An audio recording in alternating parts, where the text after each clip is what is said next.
get Christian McCaffrey, and that made a big difference for them. That was, I mean, they were a good team before him, but that helped out. I mean, last season, the biggest, I think, offseason acquisition was A.J. Brown getting to Philadelphia. I mean, I just couldn't believe the Titans would do that and how they did it, with the exception we're not going to pay him that much money. And for Philly to get that guy, that changed. I mean, with the exception of their great defense again, that changed the fortunes of that offensive team in Philadelphia. Now, and he hadn't even had to catch that many. He's just on the field. And last week, he didn't catch that many balls. He's upset that they didn't make him really a big part of the game plan. They didn't need to. They ran the ball against the Giants in order to get to this championship. But he's going to be there this week. He's there when you need him. Well, at least, I mean, with the addition of A.J. Brown, it allowed Devonta Smith to be a true number 2, which I think he's always going to be. Yeah, and not having him double covered has allowed Jalen Hurts, to open up the offense a lot more. And I mean, think back to last year, the guys like, who's the old Houston quarterback, Greg Ward? Oh yeah, like he was starting at receiver. The shift in that room, that's true. That's crazy. But you have to do that. I mean, if you're going to have a quarterback that, if you feel like, I don't know if you say Jalen Hurts has limitations, but he did have some throwing limitations. He's coming from. I still think he does. That they do a really good job of hiding it and putting him in positions to succeed. And unlike the Cowboys, in other words, great play calling helps too. And like we've talked about it this week, it's just a lot of rollouts. A lot of play action. And with the Cowboys, all you see is drawbacks, 3 steps. It's no play action. And I think the numbers are like Dak is the top 3 quarterback in play when it's play action. But he's a bottom 5 quarterback against the blitz, straight blitz. Now, do you think that? I mean, but still, in order for the Cowboys, they still have to make moves. I mean, they have to make moves, and they have to make some risky moves. I mean, Christian McCaffrey. I mean, that's going to cost you. A.J. Brown's going to cost you, but you have to make those moves. If that's your quarterback, you have to make those. I think they should go after Jalen Ramsey. I realize it's not on the offensive side of the ball, but there's been some reports that the Rams are thinking about getting rid of him because of their cap situation. Sure.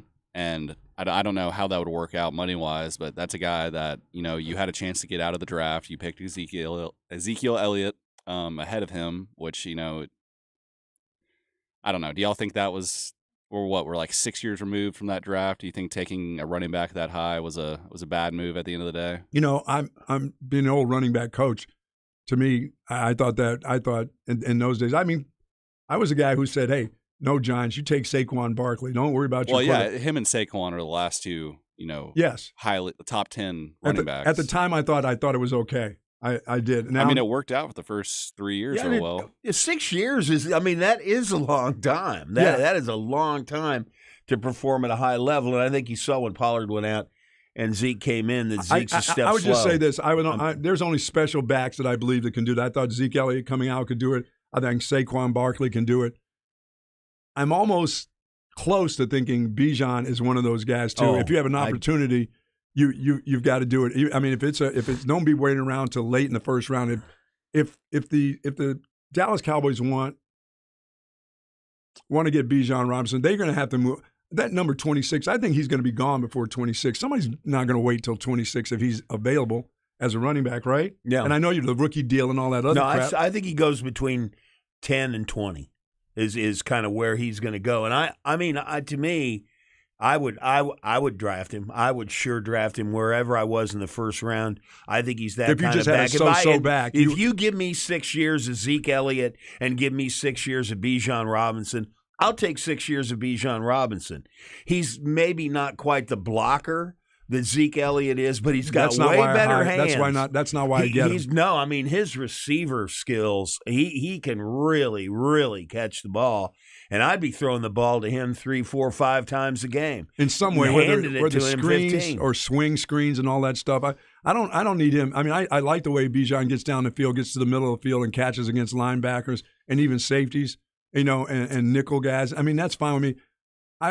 If I just get him on swing screens and quick screens and things like that, that's plenty for me. His hands and then yards after contact. Yes. He's up there with what Zeke Elliott did at Ohio State in terms of yards after contact. I mean, he's tough to bring down. I'd draft him in the first round. You guys, see, I like this. This is the talk I always wanted to hear. See, my partner Eve was always against. I mean, he's been against that whole pay a running back.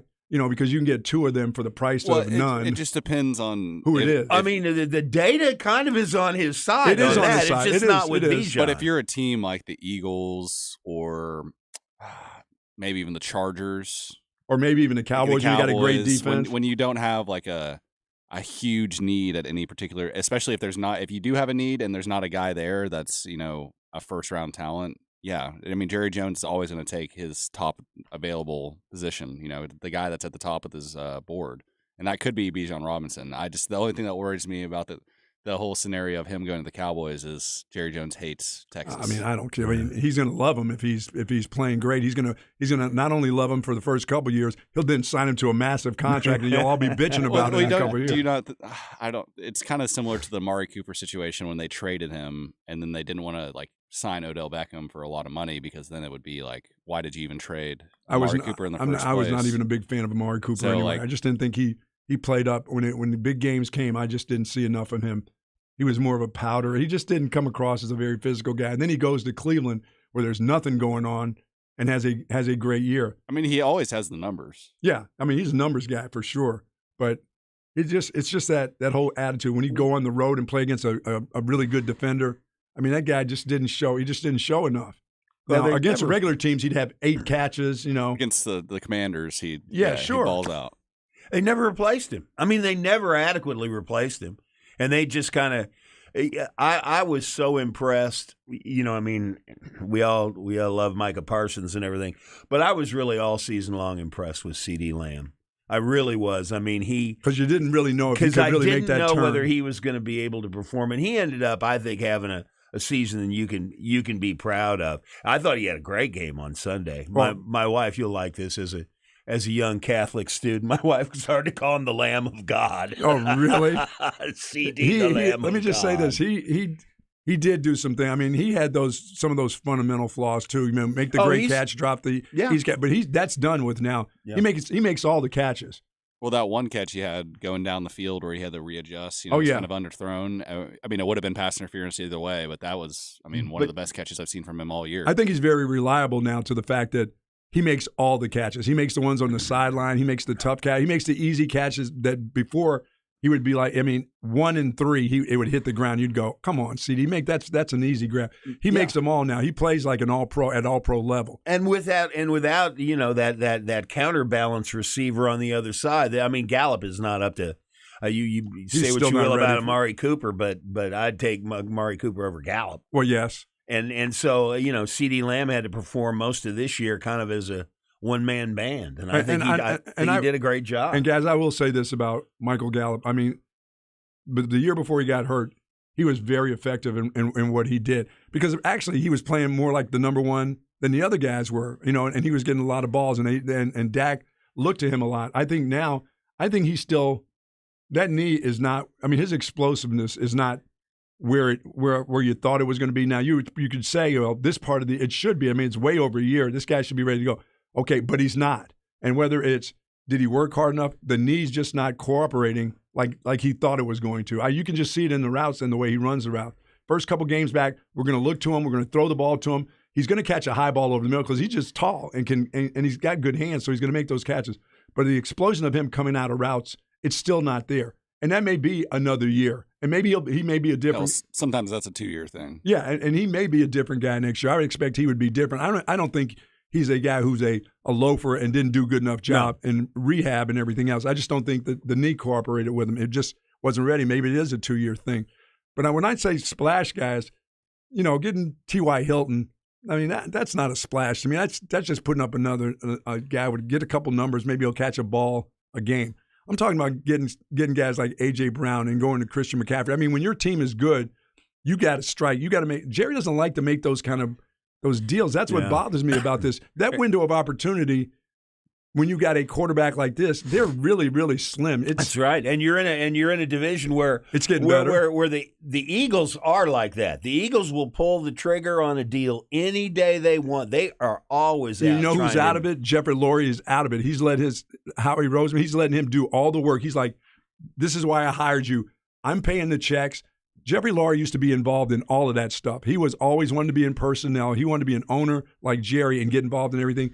He finally, after they won just before they won the Super Bowl, he stepped out of that. He stepped with Carson Wentz and all that stuff. He stopped. He got out of that business of saying, "Here's who I want. I pay the checks." He said, "That's why I hire you. You make those kind of decisions on personnel." He stepped out of it. He just pays checks and collects Super Bowls now.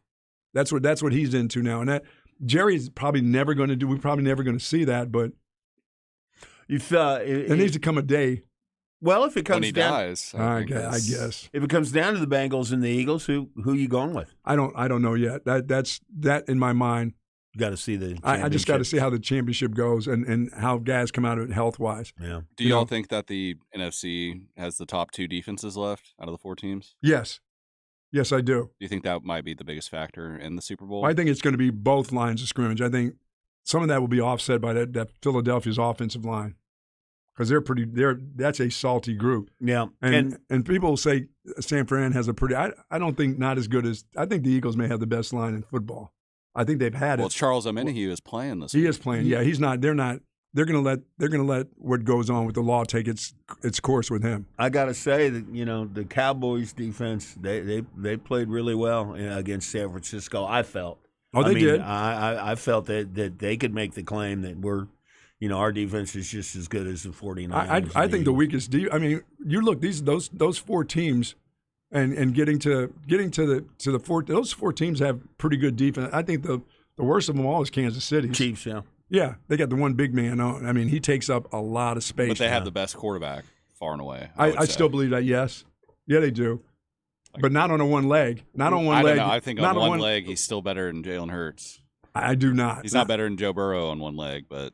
If they can get to the Super Bowl, I could see this Patrick Mahomes party. Him going off. I don't think they play well enough in their secondary. I think people will be thrown against them. They're young though. Yeah, I know. They got 2 rookies in the second. Yeah. 2 rookies in their secondary, and that's hard to do. Yeah. I just think that a high ankle sprain hurts Mahomes more than it might some other quarterback that doesn't just drop back and rely on that mobility, and I think it's gonna manifest early, and I think you're gonna see him in steps slow, and I think Cincinnati's gonna win. I do too.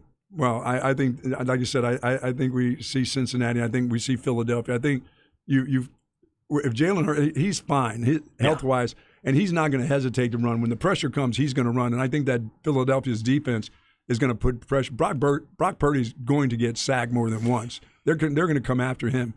Those little slant routes that he's had going on for him, Philadelphia's not going to give that up to him. They're going to make him throw outside the numbers, or at the numbers at least. I cannot see Brock Purdy continuing to do that. There's got to be some sort of reality check at some point. It'd be if he makes it to the Super Bowl and if he wins it, it'd probably be the greatest storyline in NFL history. Sure.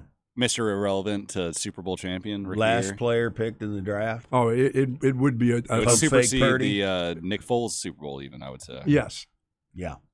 Or Kurt Warner when Kurt Warner ended up, selling groceries and ended up in a Super Bowl. Yeah. But Kurt Warner's a much better passer than all those guys. Yeah, he was still back in the era too, Kurt Warner, when they didn't protect quarterbacks like they did now. No. He took some really vicious They gave him blows. a beating. Monty, it's good to have you here. Let's take a quick break, come back. Lots to talk about this Texas Buck-Ons and Buck-Offs, this Texas women's and men's basketball team. Good job by the women yesterday, 78-58 over OU in the men's basketball. The madness is just beginning for the Texas Longhorns as they've got a gauntlet that they've got to go through starting on Saturday against Tennessee. We'll be right back. It's B&E, Thursday morning Buck-Ons and Buck-Offs.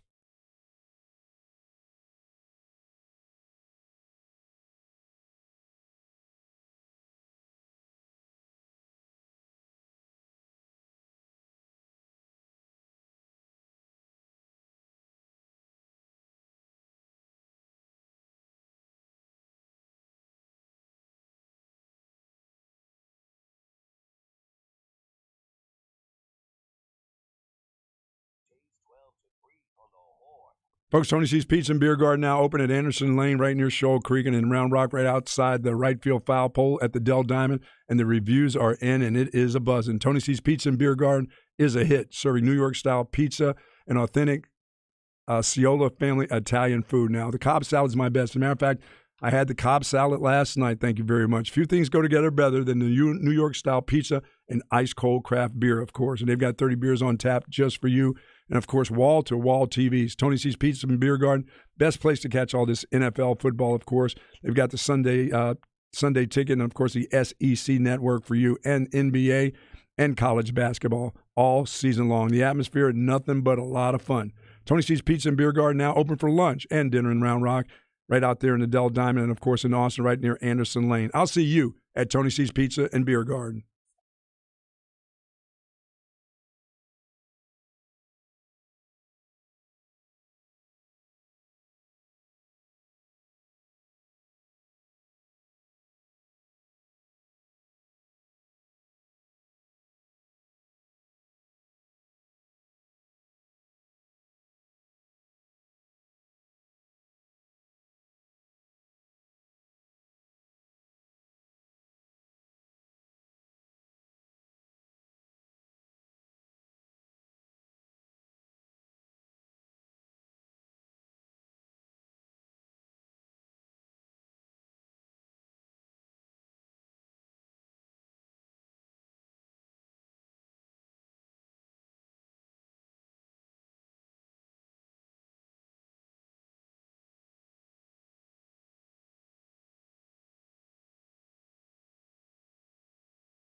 Welcome back to Old Man Radio.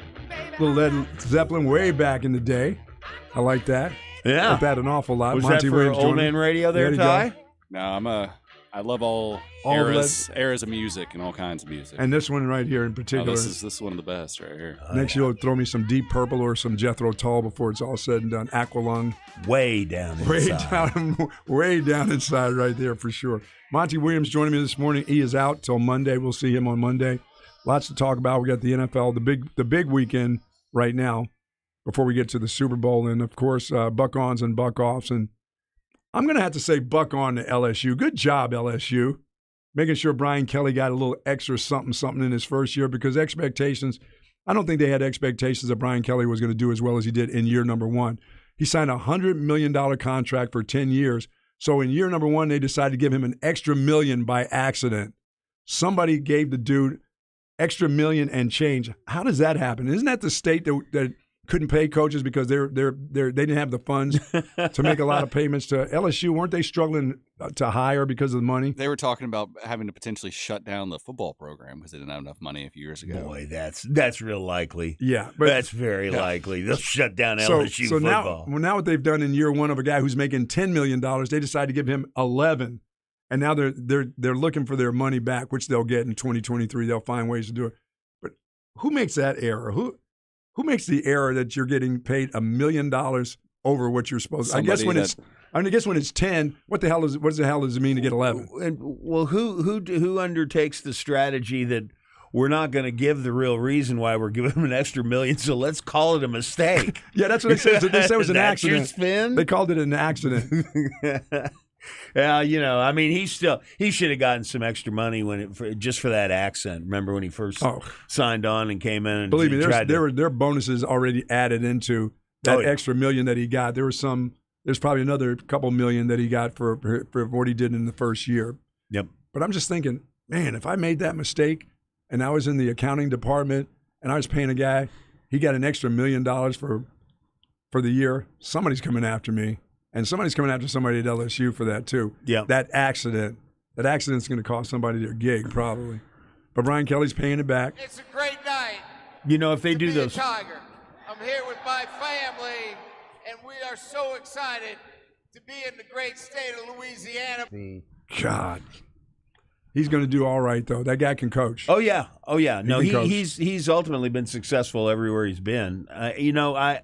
They always talk about realignment, how the SEC is going to shake out ultimately. If they go to that pod system, and I know that there are a lot of people who disagree with this, but I sure hope if you have to come down to is that fourth team LSU or Arkansas, I sure hope it's LSU. I don't care about the Southwest Conference, that old Arkansas. Yeah, no. I mean, that old stuff. Doesn't really fly. I think the rivalry. I want LSU, A&M, Oklahoma, and Texas. Yeah, that's what I want in my pod. I don't want to take LSU out and put Arkansas in. You don't want Mississippi. You don't want Mississippi or anybody in there? I want this little hotbed. When I say little, I mean that region bounded by OU, Texas, A&M, and LSU. I think that'd be the most fantastic little pod in any conference anywhere. Yeah, absolutely. Ty, the Texas men's basketball team and women's basketball team, nice win for the ladies last night. Big win. Big win. Over OU. They crushed. That was a crushing. And OU's a top 15 ranked team, right? Yeah. Yes, they are. That was. And Texas unranked. Yeah, that was a big buck on for the ladies last night. And Shaylee Gonzalez has been balling out. Absolutely. And I'll say this for the men's and Rodney Terry and how those guys have kept it together.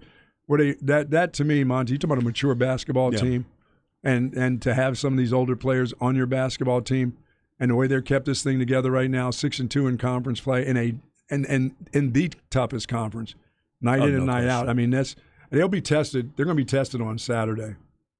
Oh yeah, and I'm looking for Dylan DeSue. It'll be a good game. It'll be a rock fight. There will be a rock fight. Are we getting in the 80s? No way. This is going to be in the 50s. Yeah, Barnes, And it's. I mean, I think it's unfortunate. Remember when Barnes departed? There was some there was some acrimony, some bitter taste, but I mean, it's just clear the guy can really coach. He's landed in the right spot, too. Oh, yeah. I mean, the Volunteers are a real good team. They are. They don't have the number one defense in the nation, aren't they? I think Are they the number one defense in the nation? Ranked number 4, number one in defense, and they have guys. They're very similar to some of the Big 12 type of team. They don't have the big dominating big men, but they got the long guy, a couple long guys. They're very similar to Texas. Yes, they're a veteran team. They play at their own pace. They make the other team. So that's this will be bump and grind. This will be bump and grind. Yeah. Lots of fouls probably on Saturday. It's a good under game. No, the Texas team is so much fun to watch. They work so a lot of fans. The number one thing I want to see is effort. I mean, I really want to see people play hard, and this team plays really, really hard. And Coach Terry is certainly in on that. The fact that they've continued to play at such a high level and haven't let the Titanic distractions go on ahead and affect Monty, their on the court. I said yesterday, there's just to go along and play the kind of defense that you're capable of playing. I don't think the coach has to spend all this time anymore. After the one game where they played zero defense, coaches will just overdo it with, here's what we got to do. Here's what we got to do. We got to do this defensively. I think the kids, they got enough mature kids that understand. Yeah. We played like crap that night. We didn't play. We just haven't. We don't generally play defense like that. No matter who's coaching, no matter what team we're playing against. We're better defensive players. Yeah. So I don't think he's had to spend a lot of time. He just they know now that's just a part of the deal. And for being a coach, I mean, if you have a team that can self-regulate, that's what you don't have to get in there and turn little dials this way and that, because there's nothing like a team that is humiliated by their own performance. Sure. That's money in the bank for a coach. Yeah, I mean that's one of those. I mean when. And I never took to the one where we played so bad I took the film and threw it away. There's always something to learn from the film. Coaches, I mean, they may talk about really throwing the film away. I've really never been around a coach that actually threw the film away. I've heard it in front of the team. Yeah, I've been around coaches that have talked about it. We don't even want to watch this film. But I've never been around a coach that said to me, "We're not gonna watch this." We're not going to watch this as a team, but as a group, you're all going to watch this several times before we play the next game. Yeah, no. In high school, there was at least one time that I can remember where we played like in Aikens, and they scored they were up 7-0. We ended up beating them 55-67, but the whole first quarter we were mistake after mistake every way. And I'm not sure if the coaches watched the film, but usually on the Saturday after, we'd as a team get split into position groups and watch the film, and they were like, "No, we're not doing that. We don't even want to. We don't want y'all to even see what y'all were doing in that first quarter." So it was so bad. I made my guys. Your ass is looking at this. If that makes you hate it even more, you're going to watch it more than once, because all the rest of the week we're preparing for another team. But you're going to watch this film a couple times and see just how bad you played. And we never had a coach not show us film, but we did have a coaching staff once. We had played such a crappy first half against East Moline High School in Moline, Illinois, that the coaches did not come in during halftime. They did. We never saw the coaches. They stayed outside the locker room? Stayed outside the locker room. Never said a word. It was like, we turn our back on you. And, of course, so we came out and really played poorly the second Did you really? That didn't help, did it? No, we did not. Let's keep doing what we're doing. The coaches said, hey, we played so bad, we're not going to see you, and we'll let you figure it out. Yeah. And then you played worse when you came back. Hey, where are those orange slices? Yeah, really. No, I could not. Not many coaches do that. They say they want to do it, but no. They end up watching, and the coaches themselves will watch it 50 times. You think as a player you've watched it way more than you wanted to watch it. The coaches will watch it twice as many times as you do as a group, and the head coach will be standing in front of all these position coaches pointing out about this guy and that guy. And you thought you had it going on, did you? Yeah, coach. Well, some of these high schools, even at practice now, we obviously filmed practice every day, mm-hmm. and we'd watch it during the lunch period or during the football period during the day. But now they have a drone guy that comes out to every practice and films practice with a drone. So they have that shot. And I'm sure they do that in the college and NFL, but just to have that at the high school level, I don't know how many high schools in the area are doing that, but I'm going to guess. Blows my mind. I'm going to guess many schools in the AISD do not do that. Who knows? You know, the money's just not there for that. Yeah, Lake Travis, Westlake, Vandergrift. Well, the fact that they have a coach who's his job is to operate the drone at practice. There you go. I'm like, does that guy get paid? Sure he does. Sure. He's doing it for free. He's not the volunteer coach. That dude's getting paid. That's his time. My limited film experience with drones, man, that stuff's real expensive, and you got to get all kind of clearance. Yeah, you got to be trained. Yeah, well, you got to be trained, but you've also there's paperwork. There's a lot of paperwork to do if you're going to fly a drone over people. Wow. There's a lot of paperwork, and I don't know whether that's the case with an organized high school sporting event that everybody's kind of there at practice. You can fly the drone. I don't know whether you have to fill out. You think Belichick has ever thought about doing something like that? Of course. I'm sure there's been some that dude advances in his spying. Of course there is. Here's some old man radio for you. I was the guy who spliced the tapes. Oh yeah, of practice back in the the projector years. Sure. When you had a certain play, if you're running, you had a moviola with a razor blade and tape. God. You had to cut that thing. You had a splicer. You spliced it. You put the tape across of it. You went into a room like this that had all of the toss sweeps in it, and they were taped up against the wall. And you had, dude, if you were missing something, it would just drive you nuts. Or if the splicer broke or something like that, you're talking about being. I did that. I spliced film. I hated that. I'm talking about a job. I mean, that's one of that is one of the reasons coaches have such long hours, or at least used to. Yeah, no, now you can sit down on any software and back and forth, just slam it all together. But back then, you literally had to run a moviola and go reel to reel and then cut film out. And tape it up. Sweeps to the left on third down. So Ty, sweeps to the right on third down. Yeah, Ty, you understand. That was my gig. I was that, and I was for John Malkovich for 9 years, I was the quality control coach. Which means I'm very deficient in math, as we do on this show. We're very deficient in history, math, all the things that you're supposed to be skilled in when you get to and made it through college. You should be that. I'm terrible at math. I know exactly how much I get back from the grocery store, and that's fine with me. I know those things. Dude, I was in charge of quality control, percentages and everything else for 9 years. We would go in after game on a Sunday, and, the coaches would come in at noon. Do you know what time I had to get in there in order to get my stuff done? I was in there. You know how I come in here, I'm in here 3:30 or whatever. I would be in there almost 3.5 to 4 hours before to do all of the quality control work. And this was, I had the calculator. I had to do all of that, all the stuff. I did the whole offense. So I didn't do defensive stuff. I did offensive stuff. Did Malkovich know of how good your math skills were when he hired you to that position? He understood that and he was like me. He said, well, then, you know what I'm saying? He did the same. He did me the same way in that as he did me in golf. When I'd play golf with, which I was forced a lot to play golf with him, he was a scratch golfer.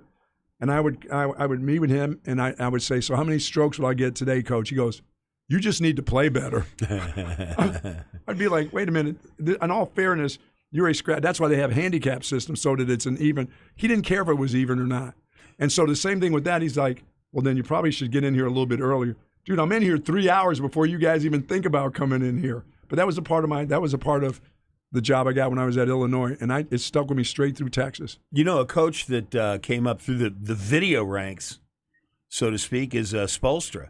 Mm-hmm. Coach, he started in the video department with the Heat, just splicing tape together.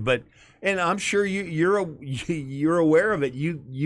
You learn a lot about the game just watching that interminable, the sheer volume of what you see. And everything had to roll together. You couldn't have any hesitation in it. It just rolled into the same play over, little stop, same play. Still going to and they're just numbered and they're sitting on a wall. And then watching people run backwards. Because you get to the play, then you run that play on the video about 15 times, and each time you got to back it up again to start it. And I'm just I got so sick of watching me run backwards. I learned an awful lot doing that, though. I'll tell you what, that was the meat and potatoes of learning to be a young coach. When they stick you in that room and said, hey, I need you to splice this. Or one of the coordinators would say, I need you to splice 15 of these plays. And I look at him like, well, I got to go coach the running backs. Oh, no. you just got here. Here's what you need to do for me. You need to go splice me 20 of these throws. And I'm like, damn, I want to kill somebody. I'm like, is this what I really want to do for a living? It was fabulous, man. It really, really was. We had a texter text in, and he said he was a former high school coach in South Austin, and he had to fly a drone while he was coaching his position group. So really, it's not just Westlake. He had to do that while he coached his group. That's what the text says. Wow. I stand corrected. There you go. They didn't have a special guy. You were coaching and flying drones. Wow. There you go. For the basketball team, Monty, the other day, Marcus Card has 21 points. He is. We've talked about him since that game. He has been absolutely fantastic. Oh, yeah. From his ability to lead this basketball team, even last year, straight on through this and some of the turmoil that they've had. I don't think that dude has really, really skipped a beat. No. We talked about his getting off the ball and getting rid of the ball and then getting the ball back. I wish he got to the free throw line just a little bit more time.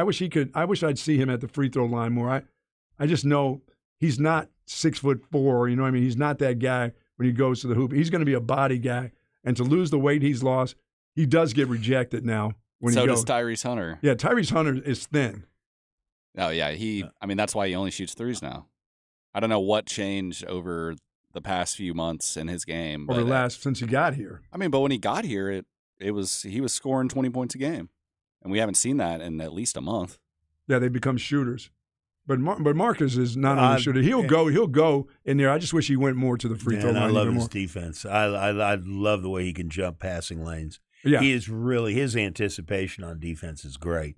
It's one of the most likable teams the Longhorns have had in a long time. Oh, they're fun to watch. The second jump, he is so fast off his feet the second time. Sure. That is just so important for a big player underneath to be able to jump more than once. And, he's great at that second jump. And now you're seeing Cunningham, what he's now going to be able to do 24 minutes in the threes he hit.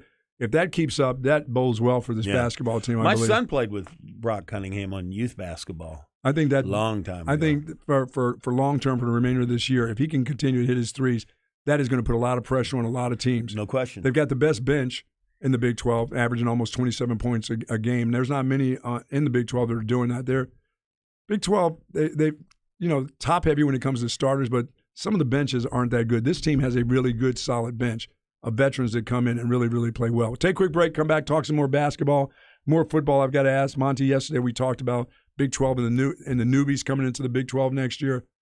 Who's at the top of the list that's not a newbie? Who will rise and who will fall? We'll be right back. It's B&E Thursday, Buck-ons and Buck-offs.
Welcome back to B&E. Thursday, buck-ons, buck-offs, of course. Buck off to the Dallas Cowboys. Not making all y'all's dreams come true again. One day. One day. Next year. I'll be back on the Dak train probably by preseason week 3, I'm guessing. Don't do that to yourself. It's the life as a Texas football fan and a Dallas Cowboys fan. You always know what seat you're going to take on the Dak train. There's just no. I feel like there's no mystery about will the guy improve. I think we've seen his ceiling. I just think I don't think you can. I don't expect much. What? Can you win a Super Bowl with his ceiling? Yeah. Give me a couple more Micah Parsons, and you sure can. You mean the guys that actually sack the quarterback and intercept the ball at the same time? Deebo Samuel, Kittle, everything. I thought that Micah Parsons was the best athlete on the field that day. And he definitely wasn't 100% either. And he wasn't 100%. And I mean, he was just. Dude, that guy hasn't been since we've seen him with that groin injury. He hasn't been the same. That move he put on the 49ers right tackle at when he lifted him up, or whatever. Yeah. Oh my god. Kind of swept him aside with his arm. That dude is 6'7", 325 pounds, and with one arm he threw him like Reggie White style. Yeah, Micah Parsons' ability to change direction that close into somebody to get somebody else's momentum going in one direction. Well, you have to have players like that because the rest of the guys, some of the guys on defense that don't want to even make contact, all pro guys that don't want to make contact with guys so he doesn't make a catch. That's just one guy. Oh, they got a few back there. They got another corner who can't even be near it to knock a guy. Trevon Diggs, sorry to interrupt you, Monty, but Trevon Diggs still thinks he's a receiver. He plays the cornerback position like a receiver, and that can be good sometimes. Was it the safety who, when Kittle did this, 15-yard catch where he was juggling? That was Diggs. That was Diggs. And you put your head up, Diggs. No, he could have blown that pass up so easily. Back in the day, Monty, they would have blown that dude up. I saw a camera angle yesterday, and they show his face while he's making that move, and he closed his eyes when he launched himself. So he had there was not going to be any contact. I mean, he could have easily. Yeah. Oh, sure. At least put an arm on him. If you're ever going to get a penalty, oh yeah, but that was at least break it up. That ball was out on a platter for him. He could have sent that ball going flying. He could have sent that dude going flying too. He could have sent George Kittle going flying too, for sure. But he didn't. We're talking about Patrick Mahomes. This is a guy right now this week. Now that they lead the league. They lead all of football in total offense. They're averaging in the passing offense over 300 yards a game. They're 400 a game in total offense. It's actually better from last year, even losing Tyreek Hill. Numbers wise, maybe not visually, but the numbers are crazy this year. I think Patrick Mahomes is MVP for sure. They're just not going to stop Cincinnati when Cincinnati decides to saddle up and run the football, because this is a time now with these four teams. Defense will win a championship, and Kansas City still doesn't have that defense. They have that quarterback, maybe the best in the business, unless Joe Burrow wins a Super Bowl. We'll be talking about Joe Burrow if he wins, Monty. Yeah. Oh no, and the whole lead will be 4-0. Burrows is 4-0 against Mahomes. That's the way you'll hear that till you're sick of it. All right, Monty Williams joining me. We're going to take a quick break, come back, talk some more football, basketball. We talked a little baseball yesterday about the Horns baseball, but we probably won't do that today, Monty. Unranked, right? Unranked, but expectations will be high here for Longhorn Nation. We'll be right back. It's B&E, Buck-Offs and Buck-Ons.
Good morning, Austin, Texas, and welcome to B&E. It is Thursday, Buck Ons, Buck Offs. Monty Williams joining me this morning, and, of course, you. And we do appreciate your text messages and your phone calls. You can always text us at 512-337-3776 on the Specs text line. And, of course, calls.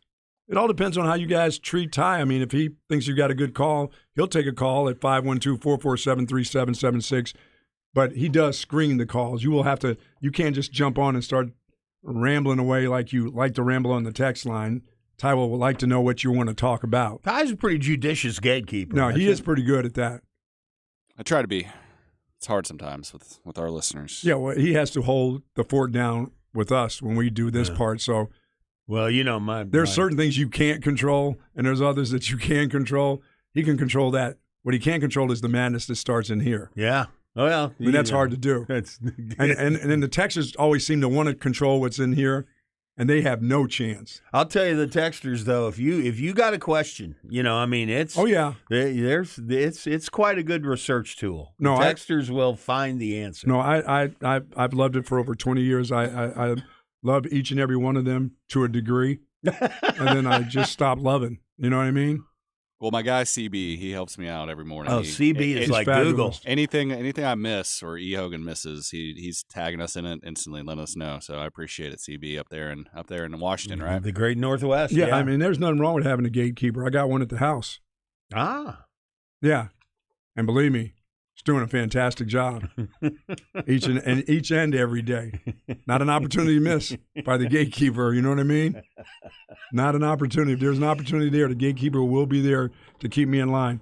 Monty, talking as we're talking about buck ons, buck offs, and as I said, Cowboys fans will continue to buck off Dak Prescott, but the main focus ought to be the guy who's made himself general manager, president, coach, and the whole works. That there's going to have to be changes. If you're not changing out your quarterback, which everybody wants to do, which I'm like, well, what the hell are you going to do? No, they're. Are you just going to trade straight up for somebody? You're not going to give up. You're not giving up.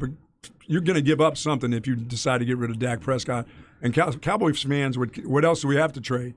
Now the whole Zeke Elliott thing, it's time for that. Oh no, that train to stop. You got to shed salary cap. I mean, I'd move Zeke. I would definitely move Zeke, and we said this last hour. I'd definitely draft Bijan if he's available. I don't think at 26 he's going to be around. Well, I mean, bad news for Zeke is the Cowboys decided not to retain Skip Pete, their running back coach. Really, he's gone now? Yes. He's been there for a long time. 2 different stints there, and he's one of Ezekiel Elliott's guys. Absolutely. So that's not a – that would be Rodney Pete's dad. Was he a coach as well? No, Rodney Pete played quarterback at USC. USC? Yeah. Rodney Pete. I think Rodney played in the NFL for a while, too. But not very long, but I sure remember him at SC. Yeah, his dad been the running back coach there. As you said, Ty, he's been there and gone and come back again. Pretty good doggone football coach. Did I see that? Was it Charles Davis died? Speaking of USC, about a week or two ago, the running back. That was probably about a month and a half. Yeah. Well, was that long ago? Yes. Absolutely. One of my all-time great Trojans. As a matter of fact, I love the running back. It's kind of a star-crossed position, really, running back at USC. You got, OJ, that didn't turn out well. Charles Davis passed. Ricky Bell. Absolutely. Ricky Bell died, like in his late 20s. The whole gang. There were some great running backs came out of USC. Oh, yeah. Just like Texas. Yeah. Yeah, and to me, I don't think this is hyperbole. To me, Bijan Robinson is there with the true greats. He is there with Campbell and Ricky Williams, said Benson. I think that combination of speed, elusiveness, strength his yards after contact are phenomenal for a kid that size. He's not he's not a monster back at all. But he's 2 1/4. He's 220. Is he 220? Yeah. Every time I look at him, because he's not that tall, but he's stout. He's stout. He's built all over the place. He's like Priest Holmes was built. I mean, he was not 220. He was more like 210. Mm-hmm. He was never 215, 220. This guy's almost 225. I mean, He's thick. I didn't know he was. I didn't know he weighed. And he that carries much, that really, really well, and he moves really well with that kind of weight. He's very physical, but he can also avoid contact very well, and he's very good at getting tackled. So that's one of the biggest things for me, because longevity at the running back position. If you can, Zeke Elliott, he's good at that too. You know, kind of spinning out of like a guy coming in, hitting, knowing when to get down. But he also knows when to fight for extra yards. And his ability to absolutely make you miss for a big guy. That's a big. If you're 220 something, making guys miss, in tight quarters, that's hard to do, and he does that really, really well. He's got great feet inside the tackles. Sure, and the moment your skills erode to the point where you can't make them in, which is where Zeke Elliott is now. I think that's exactly. He's not making people miss anymore. When Pollard went out last weekend, and they brought in Zeke, and he was trying to get a first down. I think it was a third down call where he reached across. He didn't. He almost defeated a tackler entirely, but just couldn't quite get away from him.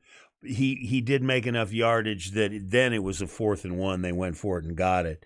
But the Zeke Elliott of 4 years ago would have never been touched. Yeah, and there was a few plays in that game too where when Pollard was out and the Cowboys' offensive line did create a lane for him to rush, and all he has to do is beat that first arm tackler going out his legs. And back in the he would jump over that guy, he'd fight through that tackle, and any little bit of contact on him now, he'll jump forward and get a few yards, but those used to be 25, 30-yard runs, if not a house call. And we just we never see that anymore. That's right. The guy, he didn't rush over 85 yards this entire year. Somebody corrected me. Skip Pete is Rodney's brother. Not Skip is a little bit older than he's his older brother. How's that? That'll work. If he's not his dad, is his older brother. I'll say that. Yeah. When you look at Zeke now, he just doesn't have. I thought Cedric Benson could have had a bigger college career if he didn't. He tripped himself a lot. He got a lot early in his career. There were a lot of low leg tackles with him because he didn't lift his legs. He wasn't that runner who lifted his legs when he ran. Yeah. He kind of skimmed across the turf at that time, and so he had a lot of what I call stumble bum plays where you'd hit your toe into the turf and go down, or somebody would get that on your ankle, sure, and you'd go down because you never really got your legs up. I'm not saying everybody had to run like Roger Craig. That's hard to do. Roger Craig, the way he ran for San Fran was that's a hard style. In the chin with his knees. Yeah, and there are a lot of young backs that have that when they first come into college football, where their legs just don't. They're used to if you stick your arm out there, they'll go through it. But Cedric had some really rough times where he would stub that foot into the ground and he'd lose his balance and go down, and you'd look and go, damn, that was a big play ready to be had. And Zeke, over the last couple of years, you saw plays that were ready to be had. Yeah. But somebody would stick an arm out there and you're going, the old Zeke or somebody a little bit different. That's where Bijan, I don't see him tripping himself that much. He never came into Texas as one of those guys. He was breaking arm tackles immediately. And if you didn't wrap him, he was going through that. If you hit him in the shin or in the thigh area, you're probably going to break your wrist or break your arm when you do that with Bijan. Oh, he has ballerina qualities. Yes. The balance he has is ridiculous. You've seen a lot of him falling forward even. Mm-hmm. It looks like no way he can stay up. He doesn't lose yardage. He'll take a guy will bounce off of him and he'll just keep going. I've at Texas, the only other running back that I think that's similar to him, and I know it's not the same body type, but Jamal Charles, just the ability to stay up and find the hole. He's not a Deonta Foreman. He's not like anyone Those else, are big backs. or Cedric Benson, right, or Ricky Williams. I think he's more. It's a new age kind of running back or runner. Well, one thing that makes him new age is those hands. He's such a great receiver. Oh, him coming out the backfield running those angle routes. Yeah, that's why I would take never him. Saw enough of it. I think he's going to be gone between the 10th and 20th pick. Well, if he's there where the Philadelphia Eagles get a chance to pick, they like Sanders. He's now started to come through a little bit, but they're not the same kind of back. I can't even imagine this guy with. Well, you just get Smith, such value out of these AJ guys. AJ Brown. You get value out of these guys so much on their first go. Burrows is still on a rookie contract. Yes. Think of the money that the Bengals are saving, and think of how much value they're getting from Joe Burrows on that first contract, which will never happen again. Well, 3 out of the 4 quarterbacks left are still in the rookie deals. Yeah, wow. I mean, Patrick Mahomes is the only one that's the window. You got to win in those first 4 to 5 years, where you're not having to pay your quarterback $49 million like the Cowboys are next year, and they're going to pay Joe Burrow. Get ready, because that stuff is going to start. They've got to start that. They've got to start thinking about Jalen Hurts. As much as you don't want to think about it, and you're talking about rookie, signings, you have to start doing that 2 years ahead of time. Are you going to do it? You can't. Well, there won't be any Lamar Jackson kind of things here where you go down to the wire. That stuff will be over with in Philadelphia and in Cincinnati. That'll be over with in a hurry. That won't be drama there, I don't believe. Well, Cincinnati is just legendarily tight-fisted. Oh, yeah, they are. I mean, legendarily tight-fisted.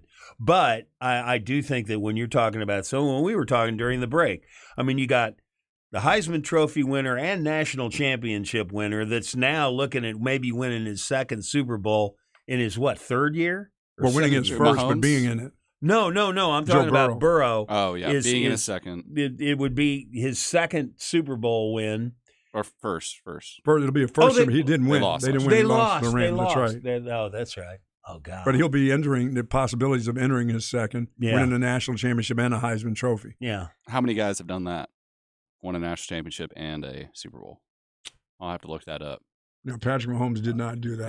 Does anyone come to mind, though? Who did no? I can't think of anybody. Did Joe Montana win a national championship? No, not at Notre Dame. No, they kept Texas from winning it. Or no, Houston. No, I'm wrong. I'll do some research. I'm wrong. Yeah, I'm wrong about that. But I can't. Nobody comes to mind as winning the Heisman, a college national championship, and then a Super Bowl. Well, the fact that none of us can think of it, and if Joe Burrow does it, that sends him to an all-time great. It does. And I'm saying the lead will still be, because horse racing is the easiest sports story there is to cover, is that Joe Burrow will have beaten Mahomes 4 times. That'll be your lead. No matter what it is. No matter what. If the Bengals win, it'll be, that will be 2 quarterbacks that will be your lead. Have ever claimed both the college football and national championship or college football national title and the Super Bowl. Joe Namath and Joe Montana. The Alabama won the national championship when Namath was there? I didn't know that. That's what this is saying. Wow. But nobody's done the Heisman. All 3, right? You say all 3? I didn't say all 3 to start, but I can look that up too. I don't think that's a no. Well, Namath didn't win the Heisman. So Joe Burrow would be. Well, did Joe Montana win the Heisman? I don't think so. I don't think so. No, sir. For the game, Ty, we were talking about that this 49ers game. The Cowboys got enough pressure on Brock Purdy last week. They got in his face a few times. He's not dropping back 5 steps against Philadelphia, I don't believe. I mean, there's some things that he'll have to do, I think, to win this game. And if he was under pressure last week, I think he'll be under more pressure this week. Well, obviously, as it goes on, you're going to play this defense of Philadelphia now. I mean, they led all of football in sacks. So he doesn't get a chance to. If he got pressured last week, I think he really gets pressured this week, and he's going to have to do. The slant route is not going to be the only thing he's going to get away with. They're not letting him get. Plus, they're going to clamp down on Kittle as much as George Kittle is going to not have free reign to run all over the place like he did last week. I just have to believe that that every game Purdy plays, he must reveal some weakness somewhere. And the more film you get on the guy and the more snaps that you see him take, the more likely you are to scheme right into his weaknesses. And why can't that work the other way, where he just gets better the more he plays in the NFL, the more games he plays at that level? I mean, it can, but every player has a weakness, and that weakness he hasn't had enough time to work out his weaknesses. Yeah, did you say he had to do a lot last week to beat the Dallas Cowboys? No. I mean, the defense kept him in check for as long as they could. That last drive where it was like the 9-minute drive where they ran it down and ran all the clock out. At that point, the Cowboys defense had probably done all they could do. Mm-hmm. They what was the final score? They held them to 19 points? Yeah. I mean, you can't. What else can you do? You can't ask for more than that from your defense. I would agree. What else can you do? You're right. But Brock Purdy didn't do anything to beat them, I don't think. Like he didn't – they could have easily lost that game. They're going to ask a little Dak bit. had to go win it. That was the difference.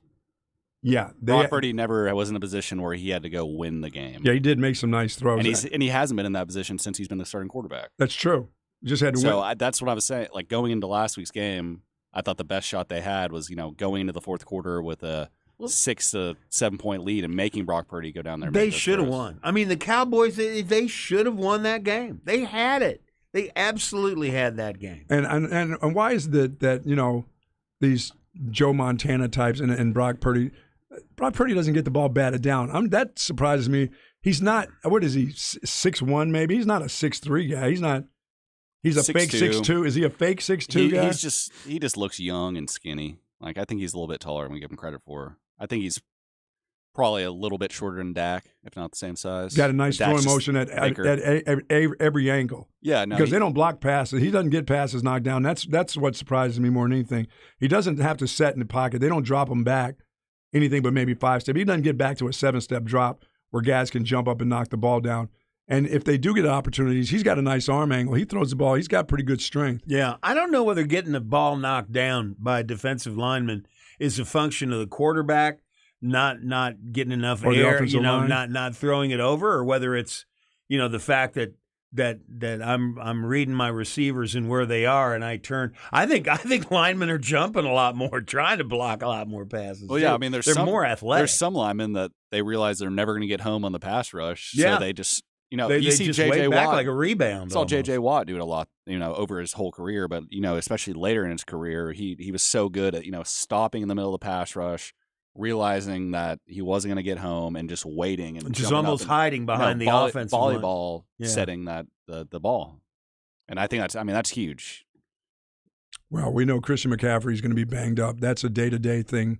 He didn't practice yesterday. Their other running back didn't practice either. Elijah Mitchell. Both of them were out. Charles Omenihu practiced though. He's practicing that. They're waiting. That's going to be all about the NFL. That's Roger Goodell from this point on, it sounds like, or the authorities that are saying. I mean, do you think that's? I see an issue with him playing, but letting the legal process play out is probably the best. Yeah, you don't want to ruin a guy's. Said that's what we're doing. Yeah, you don't want to ruin a guy's. We're not jumping life. to any conclusions right now. We're playing business as usual for us right now until something else happens, whether it's the NFL or whether it's the authorities. But as of now, he's a member of the team. He's practicing. He's doing all the things that he needs to do. Let's take a quick break, come back, talk some more playoff football when we return. It's B&E, Buck-Ons and Buck-Offs.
Welcome back to B&E. Monty Williams has joined me this morning. I love it.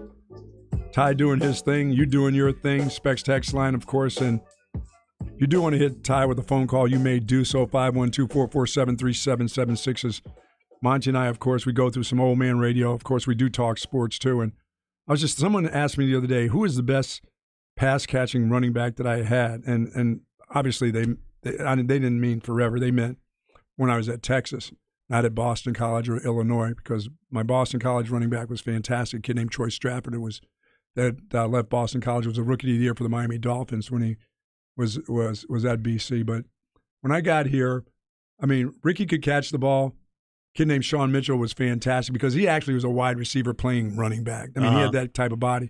I'm not including Wayne McGarity because he ended up being a pretty good wide receiver for the Cowboys. I mean, but there's a kid named Phil Brown when I got to Texas. Sure. Little fullback, half halfback that had fantastic hands coming out of the backfield. And he would catch them all. And his ability, we ran a lot of, with John McAvick, we ran a lot of options where we'd slide the back out of the backfield like they do in the NFL. I mean, this was an NFL offense where you'd go one-on-one with the linebacker and you would force pressure on linebackers, inside linebackers to cover backs from the running back position, not in a slot, not in motion, but coming out of the backfield. I mean, which was kind of archaic that we did back in those days in the 90s. We very seldom stuck a guy in a slot and had three wides. We made you come out of the backfield. We made you check your linebacker and then go when there wasn't a blitz. But he would abuse linebackers one-on-one. Now, Ricky had great hands, but Phil Brown was fantastic at option routes.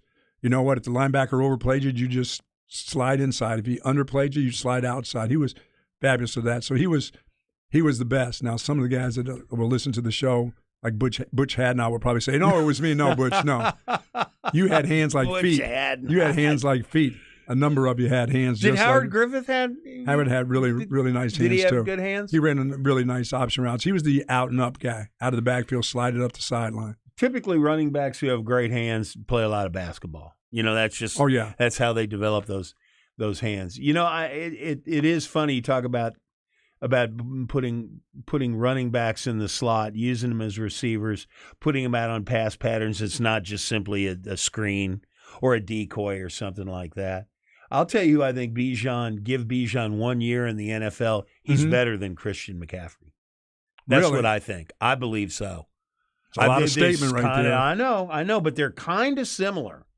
Yeah. They're kind of similar players when you think about it. Their ability to make you miss body types you're right. They make you miss. They can also, I think Bijan may be a little stronger, but they're both good receivers. And their dead-up speed is incredible. Christian McCaffrey's speed is unbelievable. He's a burner. Yeah. He's a complete burner. And he can run deep routes. Mm-hmm. Running backs on deep routes, I think, is something you'll continue to see a lot more of. You know what? I always thought that where this whole thing is headed, everybody kind of describes about how now football seems to be a little bit more like basketball. The fact that you're protecting the head more and quarterbacks can't be touched, sure. and there's more razzle. You've got more receivers out and everything. I do believe there will be a day where you've got two people can throw the ball. On your offense at all time. You're not running back / you've got a quarterback, but I've got somebody else who can come in out of a different formation, come right in, catch the snap, and throw a pass with my quarterback out as a receiver himself. A la Lamar Jackson. Yeah. I just think that's the way things are going. And I think ultimately 5-10 years from now, you're going to see these offenses that are truly high-powered in that they've got two people who can sling the ball. Ooh. On the field at the same time. They can throw the ball and catch the ball. Whether they're in a slot, quick screens that get thrown down the field, reverses that get thrown down the field. I shift out a quarterback A and move quarterback A out to the slot and bring in slot receiver to be quarterback B, run the play. Those defenses would be back on their heels wondering what to do. Or getting that way. Yeah. It's making it tougher on the defense. I mean, we're changing the game as it is, so offensive oriented. They want scores. Oh yeah, they want points. You look at all these old time quarterbacks that were mobile at the time, the hits they took, like a guy. This is old man radio time. Get ready for old man radio now. We gotta have an old man radio theme. Old man radio. We should be doing Wolfman Jack sounds in the background. Like Fran Tarkenton. Fran Tarkenton was an incredibly mobile quarterback for his day. You were a big Vikings fan. I was, yes. Love Fran Tarkenton. He took so much punishment. He just got the living crap knocked out of him for about a decade. But you know who got more punishment that couldn't run around? Roman Gabriel. Oh, well, yeah. Did the big Roman take a – yeah. Those guys took some massive – and Joe Cap. Joe Cap wanted – but Joe Cap wanted the contact. Yeah, I'll tell you. Yeah, there were certain guys that Ty wanted contact. They weren't – it wasn't their ability to throw. It was their ability to punish – secondary guys and linebackers just to show you how tough they were at the quarterback position. But I just wonder what Fran Tarkenton, if he were a 23-year-old today, and with the rules protecting quarterbacks, sure, and his ability to slide, you slide like that in 1968. Somebody sliding right with you. Somebody come right down and hit you right between your, They're right between your eyes. They're trying to protect it's not just protect the player. They're trying to protect their game. It's the game. It is the game, and I fully support it. And the game sustainability is in doubt. I just don't think there's any way around the fact that there's this kind of lull while everybody waits for there to be a test developed whether you can detect CTE in living people. Now, the only way you can determine whether or not a player has had CTE is an autopsy. They have to have passed away. Right. This is the game of football. What they don't want is that it had nothing to do with contact a couple of weeks ago with the kid with his heart. Football doesn't want to have that on live TV. They don't want once a week to see that, and they don't want to definitely not see it in a collision.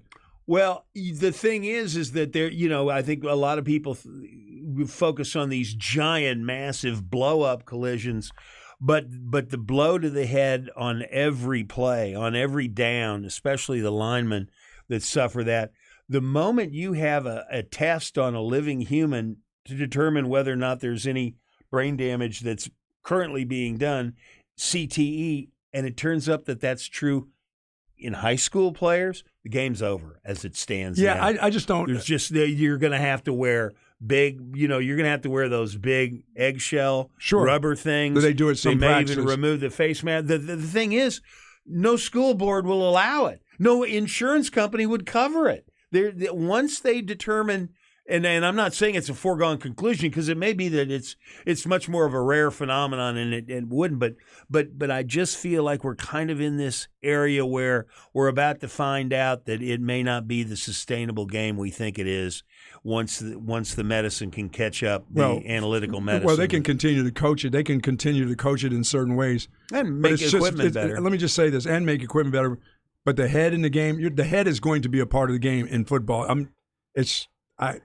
You can do everything you want. You can teach it over and over again. And I'm not saying don't teach it. Just have the player figure it out himself. Keep your head out of it. If there was no face mask, you wouldn't stick your face in there.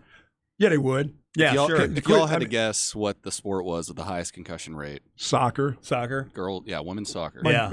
I know. Believe me, I know it. I've been around enough concussions and knee injuries and girls destroying their knees. But a concussion is different than CTE. I mean, to be fair, you have to have a repeated. Two different things. So does it take? That's my question. I don't know if y'all aren't doctors, so you might not know this. But does it take like a certain amount of hits, or over a 10-year span? Well, I just think it's a certain impact, force on impact. It's your melon. Everybody's head is built. Yeah, I mean that's the thing. There's no base. I don't know what a baseline human is in that regard, and whether or not neck strength, mitigates. They're just nobody knows. But I do know that lots of different researchers are racing to come up with a test that you can determine whether or not CTE sort of like they do exists. for young kids that go and play football and they have those heart checks before they go out. Yeah, and they get their heart monitored before they even go play football. Yeah, but in a lot of these programs and individuals, their parents can't afford to have like a brain scan. Well, if you want to keep your game going, there eventually it'll get to that way somehow. Well, you're going to have some baseline. I mean, you go to school A and say, is there a doctor in the house? And there are going to be 15 cardiologists in the stands. I won't mention any high school names, Ty. But if you go to high school B and say, is there a doctor in the stands, you might not find one. And just the haves and haves not in high school. I didn't really realize until my son played played high school football, just how different that's when it really, you think college is haves and have nots. It's really haves and have nots. Yeah, soccer is soccer for young girls. I mean, that thing can be devastating. My 2 daughters and my son, over the course of the 10 years that they're really heavily involved, I mean, heavy duty, league play, college play, there's 13 surgeries between my 3 kids. Really? 13 surgeries. My daughter had a broken back from playing soccer. I never had one, like besides breaking a bone, like any kind of reconstructive surgery of any kind playing football. And I played from first grade to when I was 18 years old. Wow. Yeah, but soccer, you're going to get them. I mean, I know. Just I hate to say this, but young ladies fall a little different at times. They're built a little different, and ACLs and things like that. Oh, I saw one of the biggest hits I've ever seen live in my life in a girls' high school soccer game. Really? Just like clotheslined, head hits the ground, out cold. Yeah, I was at a game where they brought the ambulance on the field for my daughter, onto the field. What? For a knee. A knee? At Texas. Her knee was turned backwards. Is that just because they're planting more and harder certain ways? Or? Just give certain ways, I guess. I don't know. I just know that thank goodness the insurance was great for me at that time. 13 surgeries. That's a ton. I never had any I never had any surgery. I didn't go out until my junior year in high school. I didn't want to march with a tuba, and the only way I could get out of that was to go out for football. So I went out for football. Hey, my dad did both while he was at Westlake. Oh, yeah? He went out, did halftime. At the beginning of halftime, he'd come out, be in the marching band. Yeah, I went through high school football with a dislocated shoulder that had to have surgery. And other than the dislocated shoulder and bum fingers from playing a wide receiver and defensive back, the only other thing I had a hairline fracture in an ankle. I had that whole Patrick Mahomes kind of of what Pollard's going through. And hairline fracture, that probably back then they would have called now they call it a high ankle sprain, but it has that little teeny fracture in it. Yeah. But now to Tony Pollard, did we find out he got surgery? Yes. He's out of surgery. It went well. So if it ended up if it was just a hairline fracture, that would have been probably a month to 6 weeks. He's ready to start getting back there and rehab. But this is surgery. I mean, I think they'll take it slower. Sure. I mean, there's no reason to get out there now. Is the surgery with a hairline fracture to put a screw or a plate in it? Something like that. Yeah, I mean, usually when I hear hairline fracture, it's that's just like a crack. So it is. I mean, I'm sure they're taking some precaution with putting something in there, but I don't think if it was one of us 3 that had that injury, I think we would know. We just go on. Yeah, we'd go on with life. Oh yeah. Oh hell yeah. We definitely. I'm tough as nails. I will say one time in high school I got a concussion and the student trainer put a towel over my eyes and began to take that freeze stuff that you spray on an ankle to ice down an ankle immediately, and began to freeze my head. And thank God the line coach looked over and goes, "What are you doing?" He was going to freeze my forehead with this aerosol stuff because I couldn't remember, who we were playing. I never had a concussion in high school. In college, 2 concussions that I had nothing to do with the hit. It had to do with the fall. Mm-hmm. Yeah, no, if you hit your head, it's incredible how many times it's the fall and the rubber snap of the neck. Well, I probably had 7 or 8. It was the turf, and it was not the rubberized turf. It was the AstroTurf. The AstroTurf. And when your head hit that, you might as well have been hitting the cement or the rug at your house. I mean, there was no give to it. No, the first generation of AstroTurf was deadly. And people just blow knees out all the time just making a cut. Isn't that still what they have in Cincinnati? They still have AstroTurf? I certainly hope not by now. They could. They're tightwads. They must be pretty tight if they're doing that. I came to Texas, and that's what they had. They had AstroTurf. But I had just come from a place that had just a little bit of give. I mean, even at Boston College, it was very much the same when I was at BC. Then when I got to here, it was hard. It might have been they had the track around the field here at the stadium. Yeah. They might as well have the track on the inside as the football. I mean, that's how hard it is. It's concrete under that turf. Yeah. I mean, still with the turf, even at Westlake, it's if you pulled up all that turf, it would just be concrete. And of course, Monty, you worried more about the scrapes on your elbows that turned and got infected. Oh yeah. Than actually the hits. Staph infections. Oh, a little bit of everything. All right, take a quick break. Come back. We got to talk to Monty about what's going on in life with him about the business. When we return, it's B&E. It is buck ons and buck offs.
Welcome back to B&E. E. Hogan taking a couple days, deserved days, of course, and he'll be back on Monday, and then I'll be out that door on after Tuesday for a couple days. Golf? Yeah. Very good. Golf, getting on the treadmill, doing some stuff around the house, which is not a new house, but every day is new. I always talk, if you move into a new home, your operation of what you need to do around that house is a 5-year plan. Someone said, well, are you going to be done in a year or so with gardening and stuff? No, I said, this is a 5-year plan. This is not a 1 year and done or 2 years. It's a 5-year plan on when you can then sit back and check out everything that you've screwed up or redone like 5 times or you've tried. For me, gardening is experimental, Monty. I do a lot of stuff at the Natural Gardener because that used to be my neighbor. John Drumgle was my neighbor, so I learned a lot about plants and what you can do in this kind of soil here in the Austin area. And what you have to do to build up gardens and things like that. But I also failed a lot. Spent a lot of money on stuff that just won't make it in Texas. No matter what you think or how pretty it is, and you see those kind of things at your Home Depots or Lowe's, and they look so pretty, and then when you stick them in the ground here, in this ground, dude, they ain't going to be around for much. Yeah. If you don't do the right things by fertilizing and making sure your beds or whatever it is, even if they're in pots, there's a certain heat that's here that will just overwhelm everything. And people say, no, I can make it grow. Well, I found the only thing that I truly can make come back every year that's not native to this soil here is Gerber daisies. I can make a Gerber daisy even after a freeze come back. Listen to you. I don't even know what that is. I mean, I don't know. It's a beautiful. It's my favorite flower. The Gerber what is daisy. It? Gerber? Gerber like Gerber daisy. baby food? Yeah, it's a big daisy. It looks like a daisy, but it has many different colors: red, pink, really, green. I mean, it has it all. They're gorgeous. They're gorgeous. But if you leave them, they'll wilt in the heat. Of course, the winter will get them. But they get to a certain time, I cut them back, and I put at least 3 to 4 inches of mulch over the top, and where you can't see them in the winter, there's nothing to freeze. They're covered. They go in hibernation, and then they'll come back. They've seemed to work, and then with the right kind of soil. But I try I try so many different things. Anything viney, with the exception of like Carolina jasmine, but that's a hit or miss. You know the jasmine you see with the pretty, like they look like honeysuckles, and they have that wonderful smell. Yeah, that's a hit or miss plant. I mean, you can get a freeze and it will come back and smell beautiful in the spring, but there'll be a weird frost that all of a sudden you don't see. It dies out and never comes back. No, I spent a lot of money on that stuff. We have is it lantanas? Lantanas come back. It's a weed. Lantana's a weed. It's a weed. Yeah, you know what? A knockout rose is a weed. A knockout rose. The knockout roses that you see all over that are beautiful. You can replant those 1,000. You can take them from one property to the next if you do it the right way. Stick it in the ground. It's just a big weed.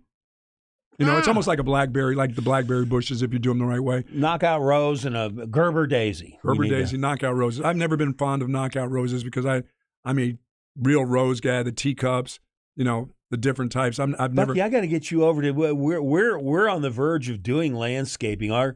We lost all our trees over the period of about 10 years. 2 or 3 of the trees were right across the street, our neighbor, but it blocked the morning sun. Mm-hmm. We had a giant magnolia, which got some sort of disease and just dropped dead. I just planted a magnolia, one of the big magnolia trees. I got to get you over as a consultant. I'll pay a consultant fee to come over. There's a consultant fee. All right, we get back. We got to talk to Monty about some stuff when we return here. It's B&E, Buck-Ons and Buck-Offs on a Thursday.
Welcome back to B&E. It is Thursday, Buck Ons, Buck Offs. Monty Williams has joined me this morning.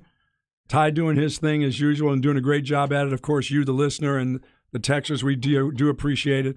And actually, Monty, I want to thank these folks who listen to this show, going into 2023. This has been, I've been doing this now. Ian and I have been close to 25 years of getting this thing done. And as much as we can battle with folks, we love them. We love the University of Texas. We love talking about sports. We love talking about life in general, the TMZ kind of stuff that we do, and just living. We got to live. We have families. People have now grown up with us on the radio, and their kids now listen to it. Their kids now listen to this. Every time I go out and somebody says, "Oh, I was in the car with my dad listening to you," and now my son is in there right now. Well, we get ready to go to school. He's in there listening. He has no clue what you're saying, and sometimes I have to turn it down for some of the things that you guys get going with, which we've never been thrown off the air. We've never had the plug FCC. pull. No, we've never had the plug pull. Now we've been borderline, and we live on the edge. Yeah. Hey, I'm a good example of that. I used to listen to the show growing up, and now there you go. Look at that. How old am I? Well, and when you think of it, though, I mean, you and Erin have, for want of a better term, been through a lot together. Like you had to do 9/11. Mm-hmm. I mean, just all the different things Gone in through life COVID that together. come up that galvanize. As a society, you just focus on this for that day because it just happened. You guys are doing that together. Well, it was incredible because when my mother died, I mean, my partner was like, he knew my mother like that was his mother, like it was his family that when my mother died, because that affected me to no means. It still affects me today. But when she died, he was like, he was like one of my brothers. Like, Mom is dead. Mom, I mean, she'd been battling cancer for years, living with my sister, and that was probably one of the most devastating things that has ever happened to me in my life. But he was there. We've been together for that long. We had that little separation when I was with Bob Cole doing silly radio, some would say. But that's just a part of growing up. You do some different things. You learn through that. By the way, the years I spent with Bob Cole, the friends that I made through Bob Cole when I didn't want to do things was the reason I still do radio today, because there were things and places that Bob Cole took me that some of you would never go, as a matter of fact, and you want to be out. But he made sure that I stuck it out. He would never let me drive to places. When we had to go, whether it was the CYO or meet at the top of the bank and meet bankers, he would never let me drive because he knew the minute it was over with, I was like, phew, I'm gone. I'm gone. Ask Zay how that goes for a wedding. I mean, I was out the door because I was on to something else. But Bob Cole used to pick me up at my house with the big gate. He would pick me up and say, "Listen, I'll bring you back." This dude would never, ever leave after an event was over with. He glad-handed and stuck around for hours on end, just bull-crapping with people. I'm like, this is nonsense. But those same people that he made me stick around and get to meet and get to know in all these different businesses, they attend my golf tournament. They come and they see me. They listen to this show sometimes when they don't need to be listening to his show for sure. I mean, those kind of people. I mean, Bobby Bones, the Bobby Bones Show, Lunchbox Dad. Lunchbox Dad listens to this show. I don't even know if he listens to his son on the radio, but his dad has been listening to this show for years. And that's one of the best. That's one of the top shows in the nation. It's fun getting to be a guest every so often because you do get to kind of see what actually goes on. And I don't think people know how hard you work on that golf tournament for months and months trying 6 to get months all of the those year. To get all those prizes together. I mean, that's not like naming rights. Like it's called the Mullet Open and Bucky Godbolt's name is attached, but it's only, it's in name only. You're the one loading your own truck up, hauling gifts around and prizes. 22 years coming up. And it has a remarkable impact on the community. Well, you guys are it's great for the kids. No question. It's great for the kids. It is about those kids. I spend that lottery money in about the kids, but this is 6 months of the year I spend on the golf tournament, which is going to be May 4th and 5th. There's a 10 team golf tournament, then there's the big Mullet Open on Friday. So there's one on Thursday, one on Friday, and it's back out at Lost Pines. And now Lost Pines is not called Wolf Dance any longer. It's called Lost Pines Golf, I think Golf Club or something like that. It's a new ownership, but we'll be there again. The Mullet Open itself is almost done. It's almost filled up for May. That thing fills up in 48 hours. It does. It fills up before but there's still and spots. They're nice. I mean, you give those are not it's not some swag bag. You're giving away great stuff. No trailers and things like that. And it's all in a raffle. We pull the name out of the hat, or I pull the name out of the hat. Ty, how's that? So I wish I could be there. I'll be here though. It's always fun. It's fun for me. My wife says, going on year 22, what are you going to do? When are you giving up? And the young lady that runs it with me, she says, we're done with this thing in 25. And someone said, are you still going to be alive? You're not done until you're dead. I'm like, what?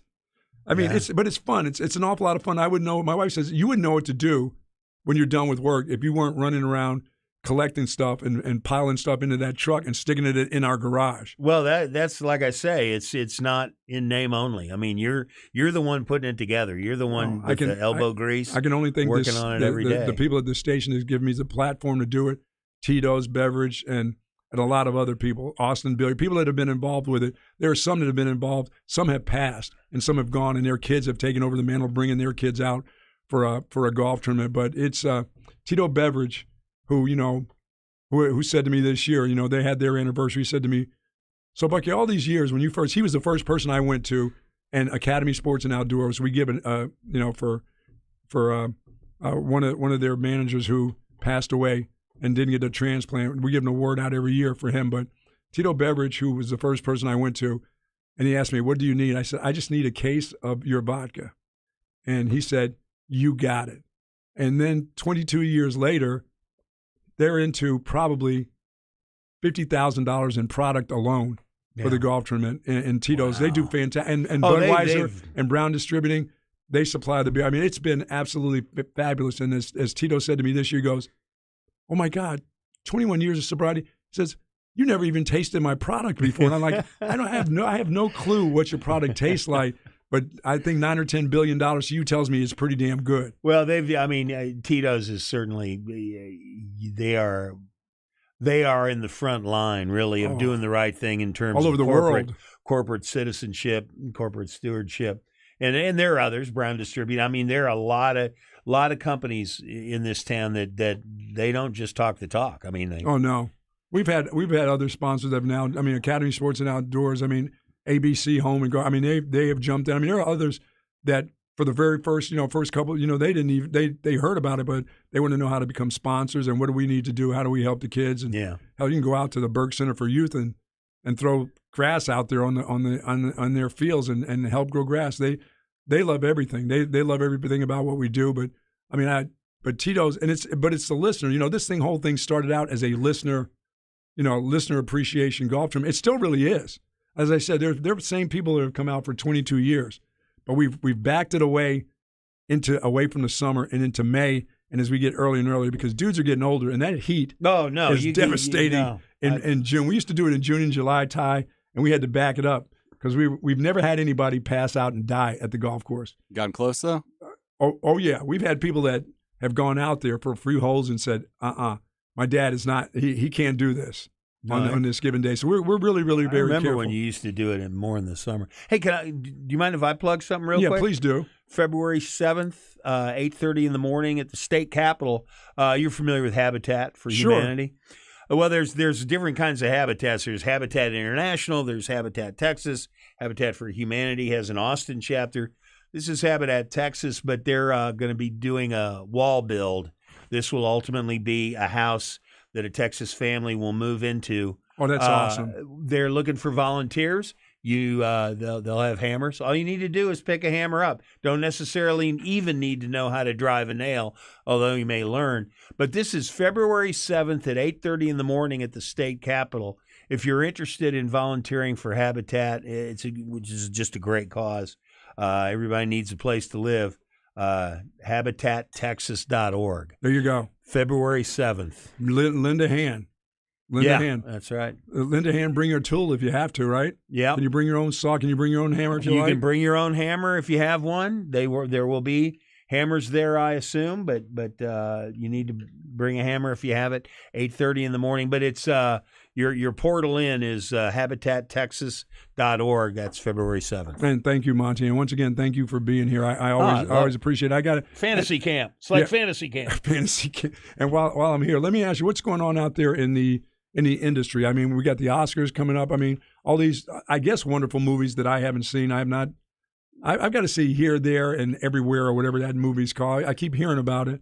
All at once. Every which way I watched it this weekend. Is it good? It's a little hard to follow at points, but it's well, then good. So am I. If you like getting mind effed a little bit, then it's the movie for you. It's not a chick flick. It's just a regular.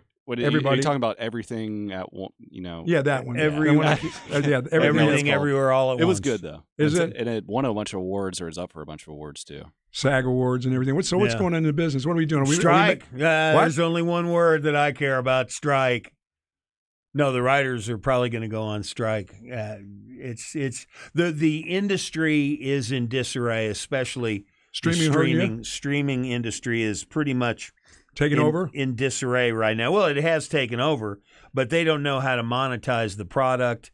And I think there've been a lot of stories lately about streaming services like HBO and Amazon and Apple that are truly pulling the plugs on TV shows they just made, series. I mean, ones we haven't seen in the can that you haven't seen and won't see. There are successful shows that have already found a market and had a couple of seasons under their belt, but they've got the next season produced and they're not putting it on the air. No money? Because then you have to pay the writers and actors and directors residuals for that, and they claim they don't have the money. And the operative joke right now is the studio comes to the writer and says, I hear you guys are going on strike. Are you guys really going on strike? The writer says, well, it depends. Do you have any money that you can pay us? And the studio says, we've paid you all the money that we have. We have no more money to pay you. And the writer says, then we're going on strike. Then we're gone. Zay Collier joining us this morning. What's up? What's up? Monty's Zay? here. There's your number one fan is here. Hey, Zay, you're sounding great, man. I appreciate you. I do listen to you and Chad. It's great fun. Yeah, I appreciate you. So are we settled in? The knee looks good. Yeah. The one that got fixed is real good. Now this one I said earlier, this leg now is like Weekend at Bernie's. It's like dragging around a dead animal. I got to get this one replaced this year. Yeah. But no, my knee replacement went well, and I've dropped a few lbs, a few, not enough, but a few. So Monty, what you doing with that? Because I need to get on that plan. I put on some lbs. Eating the good stuff, right, Ronnie? You're very careful on how you eat. Yeah, well, you know what? I am one of those devotees of the don't eat every meal. I cannot eat breakfast.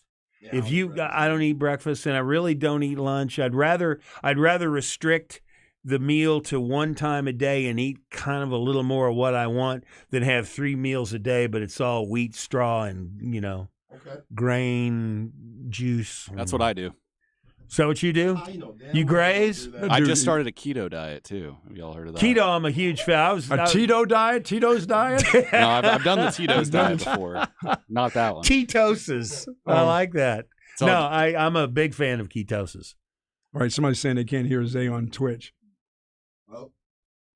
You should be able to now. There you go. Now you're there. Twitch enabled. Twitch enabled. Zay, we've been talking, obviously, buck-ons and buck-offs, and thank you once again for joining. I got a good opportunity to have Harge in here yesterday. We talked a lot of damn. Guy. Oh, you're a guy. I'm calling him DJ's dad right now because his son is a player. I saw his son a couple of weeks ago, 8th grader, little basketball baller game. He could hoop. Little Harge could hoop. So now he got a little attitude too. Oh yeah, he got a little Come swag. on, He get that really? from pops. How big? About maybe 5'4" on a good day, point guard. What? Somebody gonna knock that out of him somewhere. Yeah, he falls a lot. Oh, does he? Yeah, but he gets up. That's the most important thing. He gets up. He's a tough one. I bet you he's looking for it. I know Mike goes to all the games and gets an opportunity to. And you've been going to all these basketball games and watching this area. They're playing good basketball around here right now again, just like football. Yeah, the talent's good. Stony Point, I've heard, is real good. Yeah, me and Chad had the coach on our show yesterday, Antoine Thompson, and Stony Point, they're going to win that district 25-6A. They're just unbelievable. Can we get a state champ out of this area, possibly?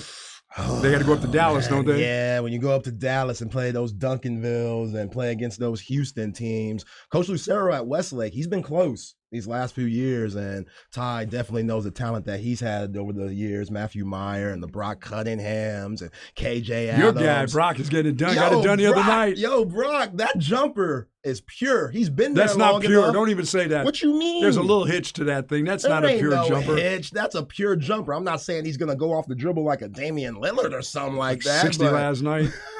Yeah, that's what I'm talking about. But yeah, Brock Cunningham, if he gets his feet set and has a nice square jumper, bottom. Do I need to go talk to him about shooting 3-pointers? Please don't. Why? I think he should shoot more.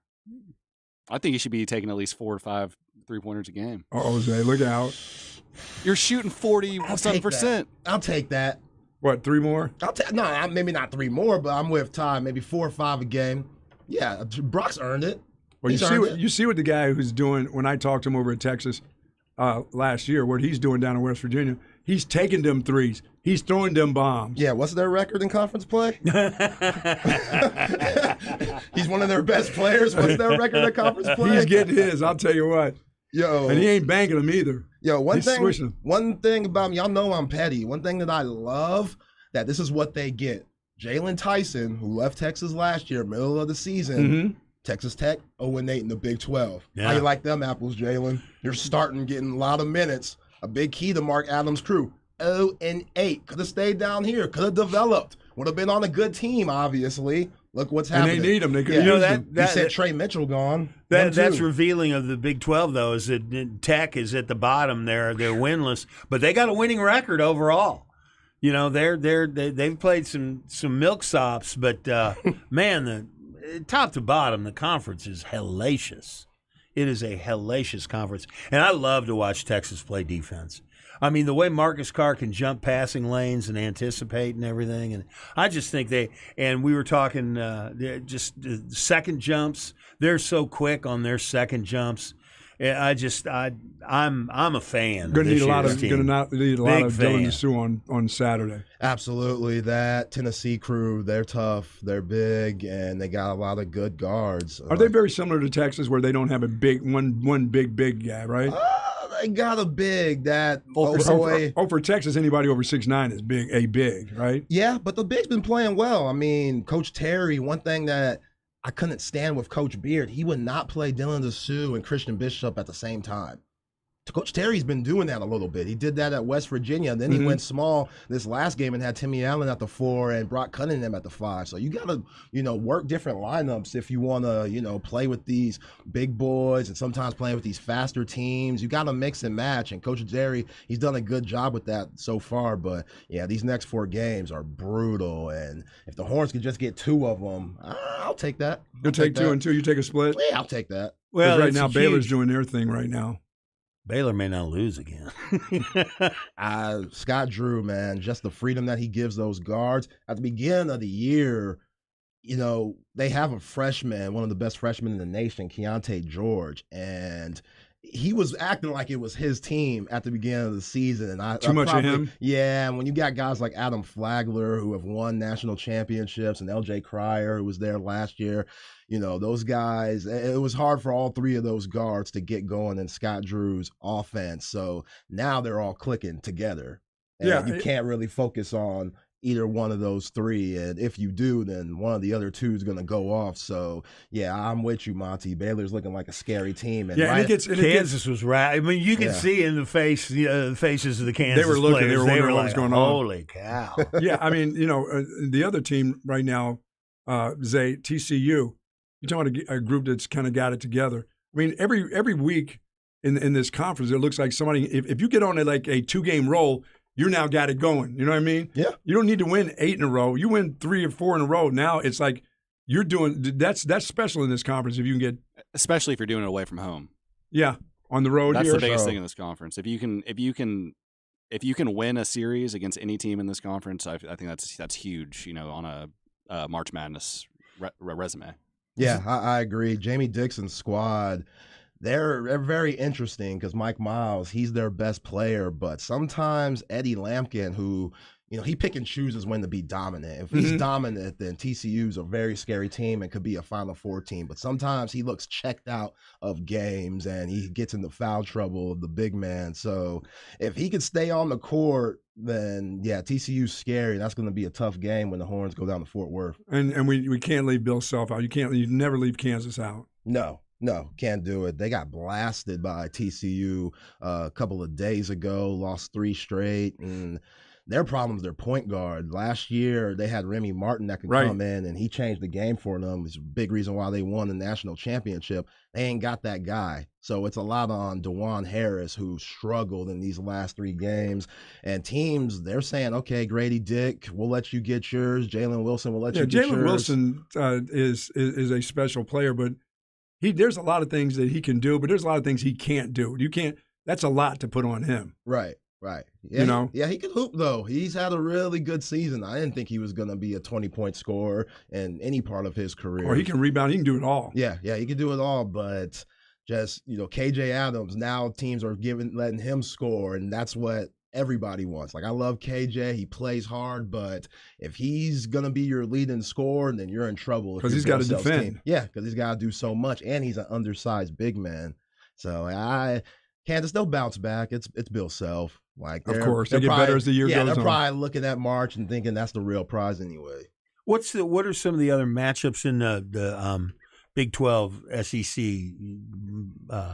Good question. Let me look shootout at that list. Or whatever they call it. I know challenge. I know Kansas has to go to Rupp Arena and play Kentucky. Ooh, and Kentucky, Florida and Kansas State. Yeah, Florida, Kansas State. One. I think the best matchup though is Texas Tennessee. Who plays the Aggies? Ooh, I don't think they're playing in it. Are they not? Guys, there's more SEC teams. So I know like Vanderbilt, Missouri. Aggies took Auburn to the woodshed last night. Did they really? Oh, did they ever? That was rough to watch. That was rough. Oh, they put it on them. Kansas and Kentucky. Aggie basketball? Really? It's good this year. Yeah, they've had a hot start to conference play. They're 6-1 in the conference. Okay. So that's top of the SEC right now. Yeah. And of course in that conference, it's kind of like football. They're pretty top heavy there. It's Auburn, Alabama's really good. Yeah, they got a freshman, Brandon Miller. He might be a top 5 draft pick. Yeah, he'll be out of here. Yeah, he's gone. He's a star, and that's why a lot of people like Nate Oates, the Alabama coach. Kind of, if Coach Terry and this thing doesn't work out, a lot of people are going to root for Nate Oates to get the job down here. So he does a good job up there. He really does. Yeah, their recruiting is picked up, and there's no doubt about what Rick Barnes is doing at Tennessee. That is a workmanlike team right there.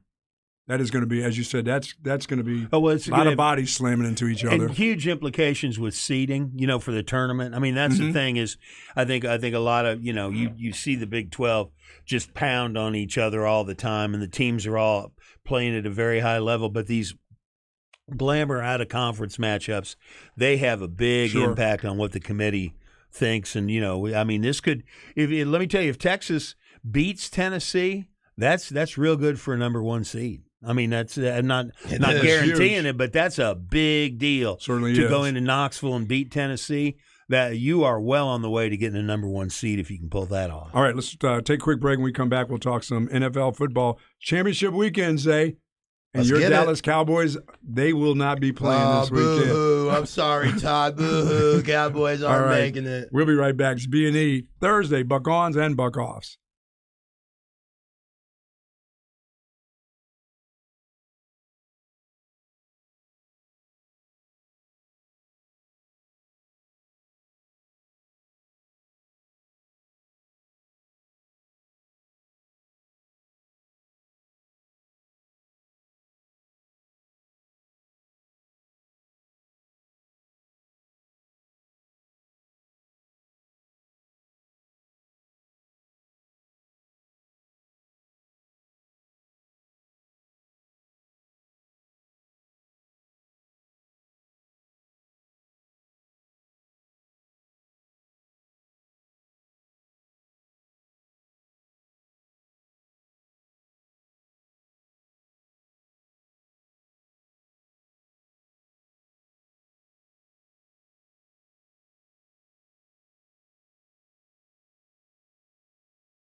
Welcome back to B&E. Zay Collier joining myself and Monty Williams.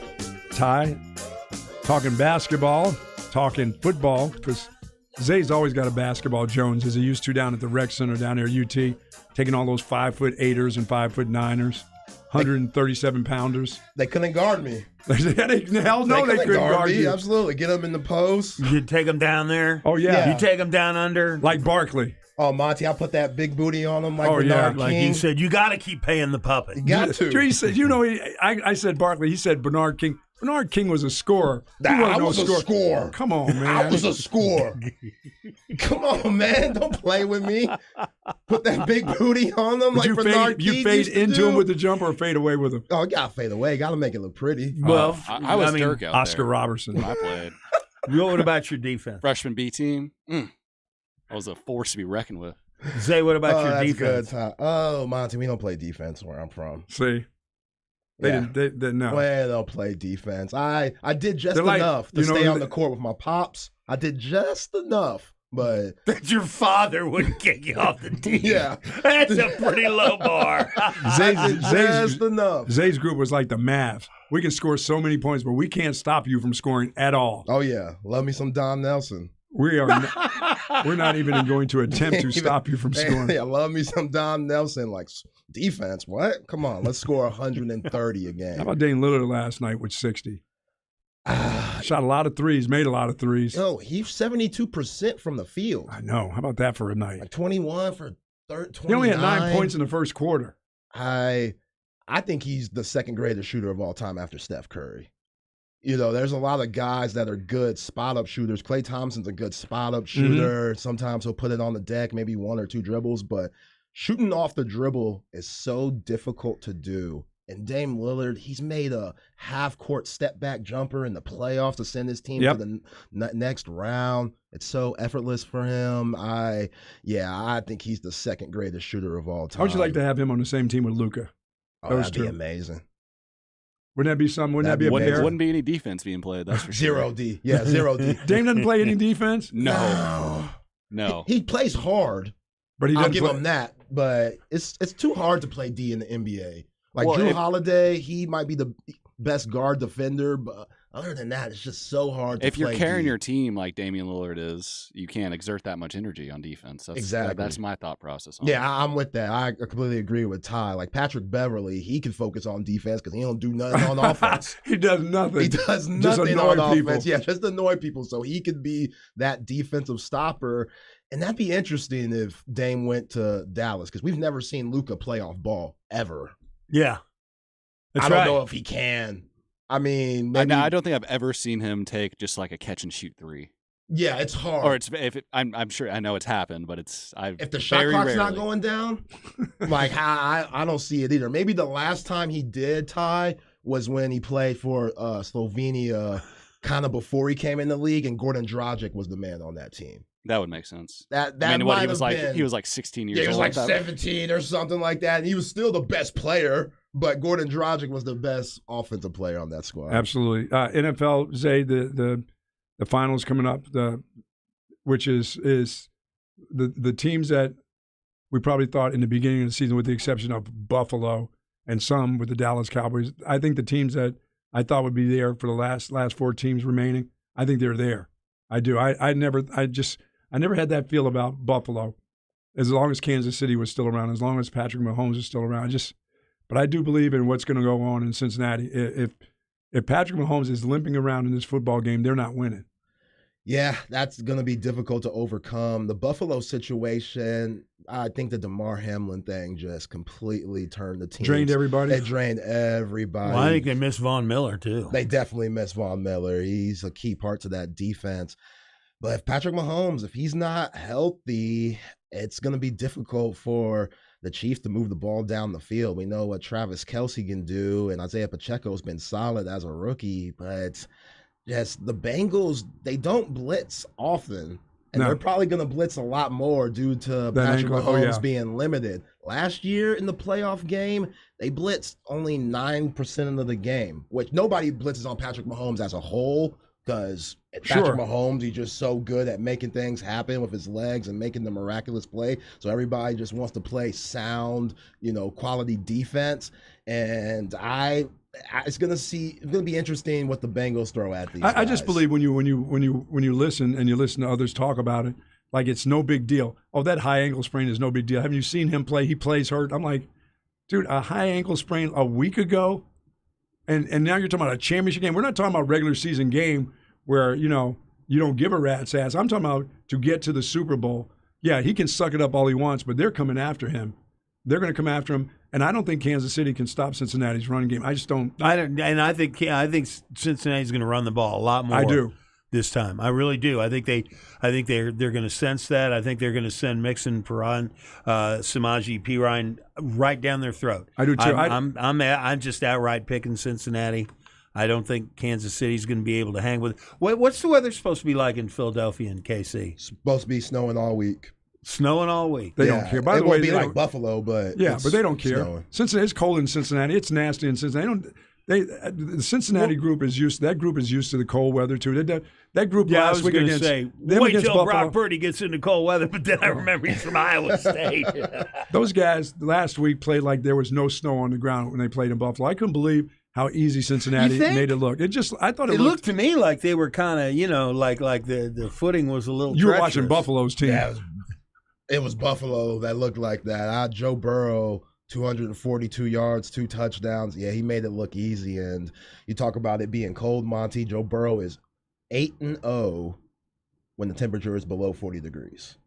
Yeah, he's tough. He's mentally tough. Patrick Mahomes is mentally tough, but I think it's those around you in this game. And I think the offensive line and the defensive line, and of course, everybody will focus in on, Patrick Mahomes is missing a couple guys. That game last week got them together. What they can do is they have big bodies. They can run the football. And, Joe Burrow's, his ability to move around is pretty good too. Oh, yeah. He escapes. He knows how to move around in the pocket. He can function in the pocket. But what they do, they get a body on a body, and they'll get a body on those defenders with the exception of the one guy for Kansas City that you need 2 bodies on that defense. Chris Jones? That son of a gun is a menace. I mean, he and Fletcher Cox are ridiculous football players. Yeah. They're the Reggie Whites of a modern day. I mean, those guys just – it takes up 2. You go ahead and try to single block them. You may be able to get away with it once every 3 series where you single them up and your guy can maybe just get in the way and not get mauled. But you try to spend a game saying, I think my guy can handle those guys individually, you get beat up bad. And that's where I think it's going to – I think for Brock Purdy, he's going to see a lot of Fletcher Cox and all those guys in his face. And as I said before, I don't see Brock Purdy – Zay getting a lot of balls batted down for a short guy. He's relatively short. I mean, he's not a big 6'3" guy. Because he's good at moving around in the pocket. Where he can throw through the lanes. He's got all the arm angles. Yeah, that's what everybody loved about him coming out of Iowa State. That's his decision-making sometimes in those big games in Iowa State. That's where he struggled at. But when it comes to moving around in the pocket, and plus Kyle Shanahan just puts him in such good situations. Mm-hmm. That's why if you're a Cowboys fan, you're so upset because you only gave up 19 points and you couldn't get that dub. How good and high-powered that offense is, or how good they played Deebo Samuel. They didn't allow Elijah Mitchell or Christian McCaffrey to get going. Well, yeah, you got to give up something to somebody. Kittle's is the guy to get. Kittle's the guy. You can't take away all of them. Yeah. Somebody's going to get theirs. Yeah, and the Eagles, they're good against the tight end. So what are they going to allow to, what are they going to You know what they're going to allow to do? Christian McCaffrey with a bad calf strain. Let's see what he can do. Because I'm not giving up Deebo again. I'm not giving up George Kittle. George Kittle is the guy that can really, really beat you. He's the guy that gets everybody going. He gets that team going. So if he catches balls and he's jumping up and jumping into the camera and acting crazy WWE stuff, you can't let that happen. Even in Philly, for them, that's the one guy. Deebo can get his, because even if you double team, sometimes he's just going to make a play. But if Christian McCaffrey is got a problem with his leg, and he did not practice yesterday. No, right? He did not. No, neither one of their running backs practiced yesterday.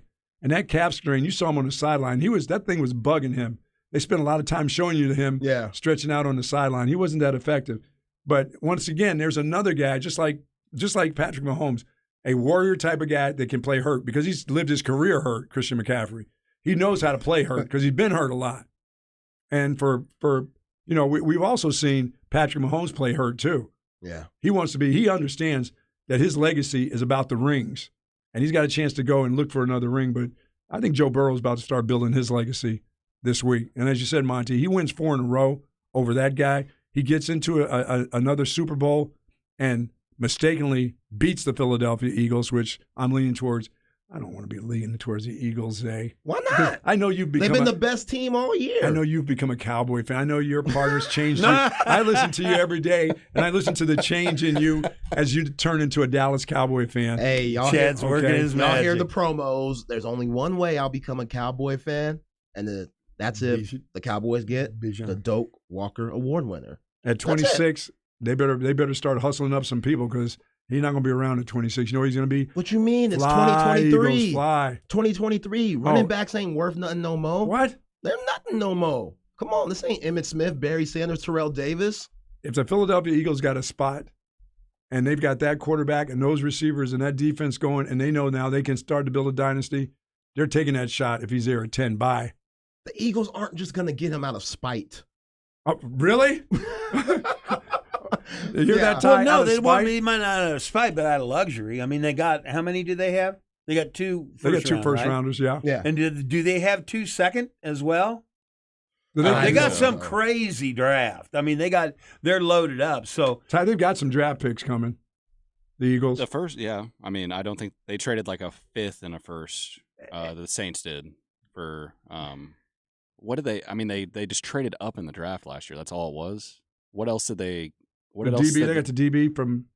Yeah, but I feel like that was a completely separate trade, was it not? The Eagles have 3 pretty good running backs right now. Miles Sanders just went to the Pro Bowl this year. He just had his best year. He just had a year. You've been hating on Miles Sanders for Penn years. State guy, come on now. He just finally became a pro. Okay. Yes. Well, you owe him an apology. What? For how you've been dogging Well, him. what has he done for the 2 years? I've been y'all producer for the last 2-something years, and you've been dogging Not a Miles Sanders. No. And Jalen Hurts, he's basically their 4th running back, but Gainwell and Scott, those are solid guys. And Gainwell, and he don't cost that much. Getting Bijan Robinson, I don't know. You see the situation the Giants are in right now with Saquon. Yeah, and they better pay him too. See, Oh, you don't think Saquon Barkley's going to – they're going to let him – what are they going to do? They're not going to let him walk. The franchise, he's playing. They're paying. He said he wants like $16 million a year. Hell no. Of course give him $16 million. That's it. Hell no. You're paying people like Dak Prescott $39, $40 million a year. That's a quarterback. He is? It's a lot easier to find a guy that can carry the ball. Like that? Like that dude? Yes. And not get hurt like he has every single year except for this year. That's the risk you're going to take with Bijan's and Saquon's. I love Bijan Robinson. I do. But if I'm an NFL GM, under 20, that's tough for me to do. Really? So you think Isaiah Pacheco's the 7th round running back? Well, do you think it's likely the Cowboys will take Bijan? No, because Bijan. So you think he'll go in the 2nd round? I mean, likely. I don't think. No, he's not going to 2nd round. He's going to 1st round somewhere. Somebody's taking. I want the Cowboys to take him. He's not going to 2nd round. Somebody in the 1st round is taking their star running back and saying, "You go sit the bench." This guy right here is playing. That's the old Ricky Williams deal. Hey, you just got to get better. If I put together a sizzle reel of him catching the football, I'm drafting him in the 1st round. I think he could be the most dynamic receiver out of the backfield in the NFL in a year. Yo, I agree with that. Now, that film that you're going to find, there's not much of it. Steve Sarkisian. There's not much of him catching the ball. Steve Sarkisian. Yeah. I don't know why, because he should have been catching the ball a lot more and getting more touches. Should have sent him deep several times a game. All right, we got to take a break, come back. Get ready for the Blitz. We'll be right back. It's B&E, Thursday, Buck-Ons and Buck-Offs.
1, 2, 3, ho! Welcome back to B&E. Say Collier here, Monty Williams joining us. You can get that blitz started. We can get going here if you want to get on that line because we will be man, doing you gonna let people call first? No, man, we should have been. They should have been on I the think line you got by to do now. away with the blitz. I've said that for 10 years. Never do away with the blitz. Here he is instigating now. Come on, man. The blitz is part of B&E. Zay, did you There's hear my man? nostalgic about the blitz. You know, we had Harge in here yesterday. How's your key? Your key working? My key work, yeah. What do you Okay. mean? What's that mean? What's that mean? Just want to make sure, yo. What do you mean? You know, my man Harge came up in here yesterday morning and couldn't get in up in here. Oh. The doors were locked on Harge. He was going to every door. The door here, right outside our office. He was checking if his email still worked when he got in. Oh, here. yeah. Did you bring your playbook? I told him, I said, you're safe. It's not MLK weekend. You're good. Oh, You come can go. on, man. You could go. You could go. Come on, man. I That said, was but next week now, unnecessary. Black History Month starts. Yeah, so I said, look out. You got Not in 28. Florida. I already told Monty said, not in Florida. I already told Chad he needs to give you, Buck, me, Harge, and Rod. I'm gone a anyway. day- well, I know you're gone anyway, but an extra day to choose to take off because we didn't get off on MLK I'm Day. taking off St. Patty's Day. Yeah, I'm St. everybody's Patty's, I might brother. be Hey, that's gone, my man. day. St. Patty's Day is my day. See? No, y'all ain't got no day. Every day's been y'all day. I'm taking off. I'm taking off St. Patty's Day. I am. My kids are Irish, part Irish. I'm gone. Yeah. I'm taking that one off. Once it's Latvian Day, I'm yeah, out of here. There you go. It's not like BK. BK used to just make up Oh, holidays. yes, he did. Just Anything take Jewish. off. I mean, anything. Anything. Black County His just religion. take off. Seven- I still think the show idea for a Ty, Zay, and BK reality that is TV so show. scary. Oh man, E. Hogan was wrong for saying that'd be disgusting. We'd be clean up in there. I'm Yeah, not I a would. dirty guy. No, you would be able to handle some Oh, of the you big Yeah, never we'd cases. be struck. good. I think me and BK would probably be the They would tear us down. dirty ones. Yeah, yeah. you Yeah, never let me struck just help as you. being Your key X-rated would not be anyway. working if Thank you you, were on. Monty. Your key, Ty, would not be working if you hung around BK for too long. That key would be. He's the first one that showed me the board. You know, Wow. I can thank him for that. Oh man, that's my guy. I miss That's that sad game. when enjoying yourself is thought of as being controversial. Yeah. Yeah, I did. I talked to him last week. He was doing just fine there in Houston, where he belongs. What do you mean where he belongs? Behind I his- feel bad for him as a Cowboys fan, just having to be down there and talk about Houston sports all the time. Well, I'll tell you what, I was down there recently and I was listening to him and then turned the dial. Man, there are a lot of sports shows down there. Yeah. I mean, Ain't none a of them any ton. good. Ain't none of them any good. Man, I No. got to sing the praises of the horn. I do. I'm serious. I listen to sports radio in a lot of towns, and it's a unique station. And today, this day, the strong content that you guys have, you and Chad are sounding really good. I think Appreciate it, Monty. Harge and Rod Babers are great. I mean, I think the station's never sounded better. Man, Harge was so good with baseball yesterday. He was perfect. We needed that, didn't we, Ty? After I needed a preview after all, so many yeah, guys he gave leaving. us a great preview. Let's go ahead and get the blitz.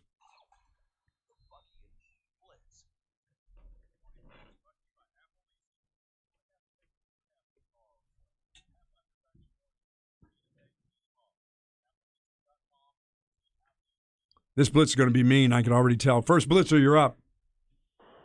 Yo, Bucky, Yes, sir. little community service call here for you. Thank you. You might want to call the Greater Junior League of Austin. They'll help you out with that tournament. They got a bunch of provisionals. That's pledges. Like they'll give you all the volunteer work that you need. They'll have that tournament spinning like a top for you. Well, are you? I mean, after Right. 22 years, you don't think it is not? It's not spinning like a top. That baby's going. Next blitzer, you're up. Hey, what's up with Zaymon Green over there? This is Jalen Tyson. Thank you very much. Next blitzer, talk to us. You know, it's amazing. Cameron Dicker, Michael Dixon, and Chris Sims, 3 Dicks who play for Texas. Great. Next blitzer, you're up.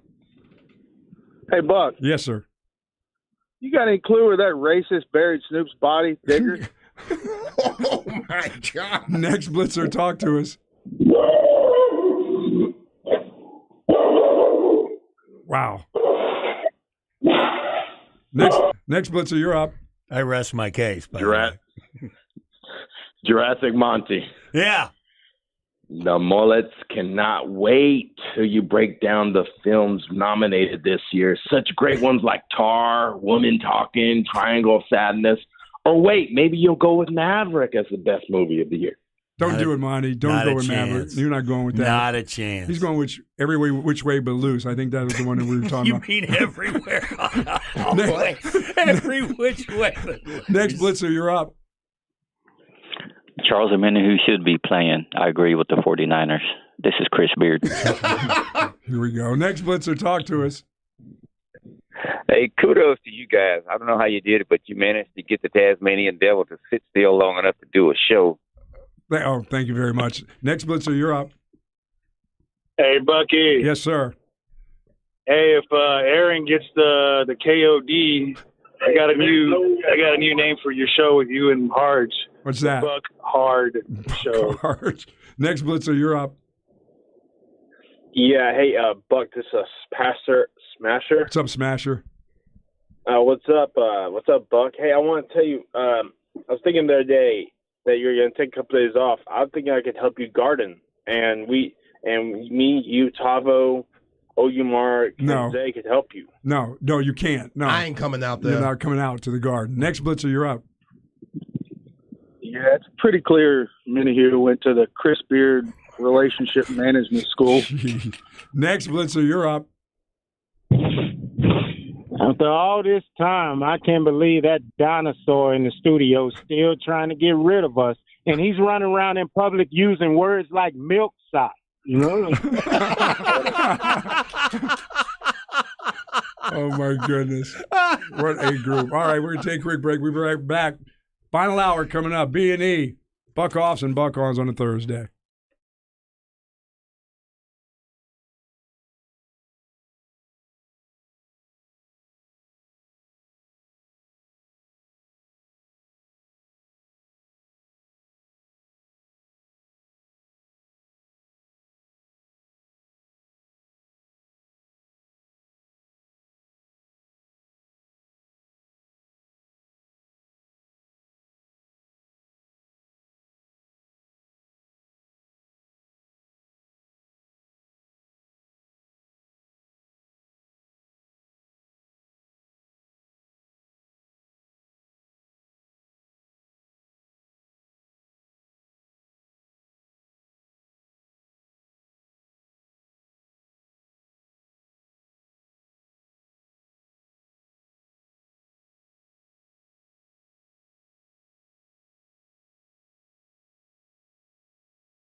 Welcome back to B&E. E. Hogan taking a little time off. We'll see him next week.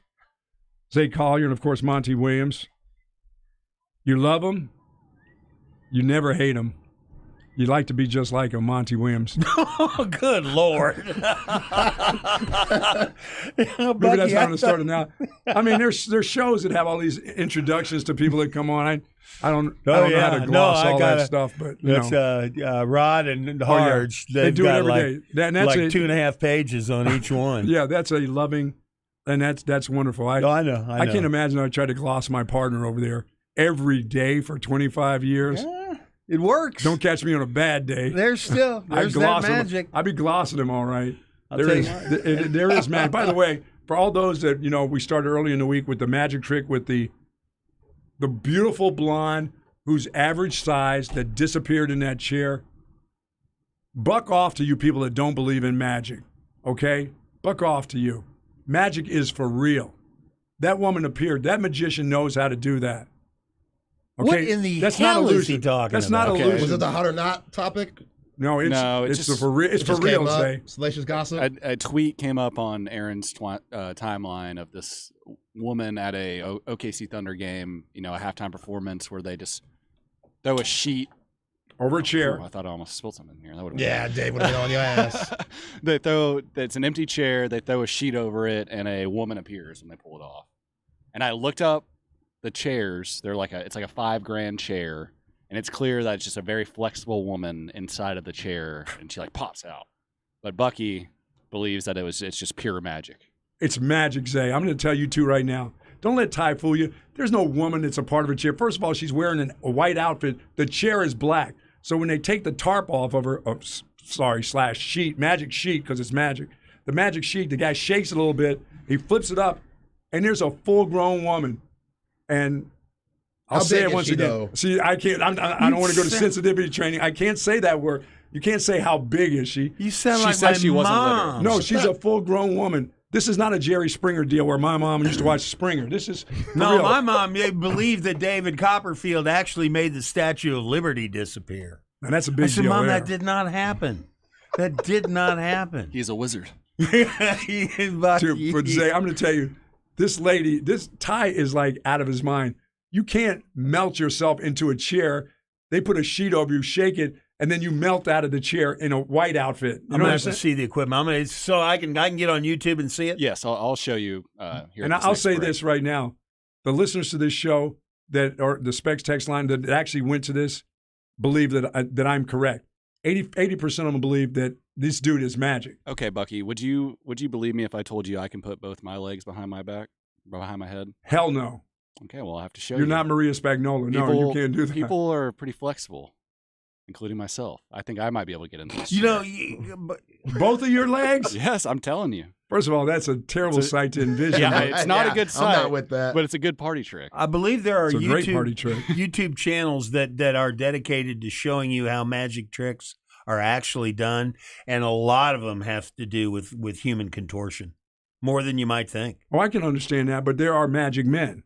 There are people that can. Well, Magic Mike, of course. Oh, well, there's no doubt about it. Magic Mike 3 will be out this spring. So oh, wow. Get ready. You got to see that one, don't you? Of course I got to go see that. If I saw 1 and 2, you don't think, with all these Avatar movies and all this, this is Top Gun. This is the trilogy that you really care about. You want to see how the story ends. Oh, wow. They say it's the ending, but it never ends. Yeah, Magic Mike Last Dance. It never ends. Yeah, Magic Mike Last Dance. It never will end. As long as, what's that guy's name that plays Magic Shannon Mike? Tatum. Tatum Shannon, I always call him, yeah. As long as that dude is around, it's all good. And he's making great movies like he does. It's on. And speaking of great movies. He's good in 21 Jump Street. What's the one that the Coens did about Hail Caesar. Hail Caesar. I haven't seen that one. Yeah, I haven't seen that one either. Thank you, Monty. And speaking of movies, I will, because I don't give a rat's ass about the Academy Awards and who gets what. I will. I'm increasingly with you. But I would like to go. And Avatar, the first one I saw, I didn't really appreciate it. All that blue, too much blue. First of all, so what's going to change in the second one for you? If Sigourney Weaver is actually herself in that, Sigourney Weaver is very fine. I don't know if you people have realized that who've seen Sigourney Weaver over the years. I don't know how old she is. She's 78 years old, No. so she's going to look like Abraham Lincoln. No. She is a tall drink of water. I'm going to say 6'2". Yeah. And very feminine and very good looking, very attractive woman. I don't think she's 6'2". The only reason I say that is she was in The Year of Living Dangerously with Mel Gibson, and if she's 6'2", then they had to put Mel Gibson on a box. Well, they always do, don't they? Ever? They do that a load lot. up his heels and all that stuff. Yeah, they do that a lot. So she's what should I be? 5'10", Buck.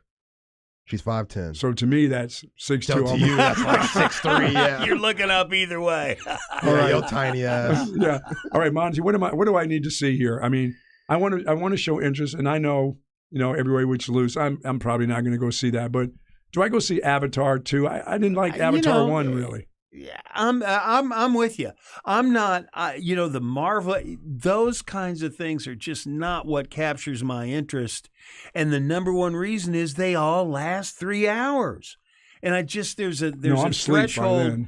And when you can begin to pick out, this is a needless 45 minutes that didn't need to be in there, that's when a movie fails for me. What about Elvis?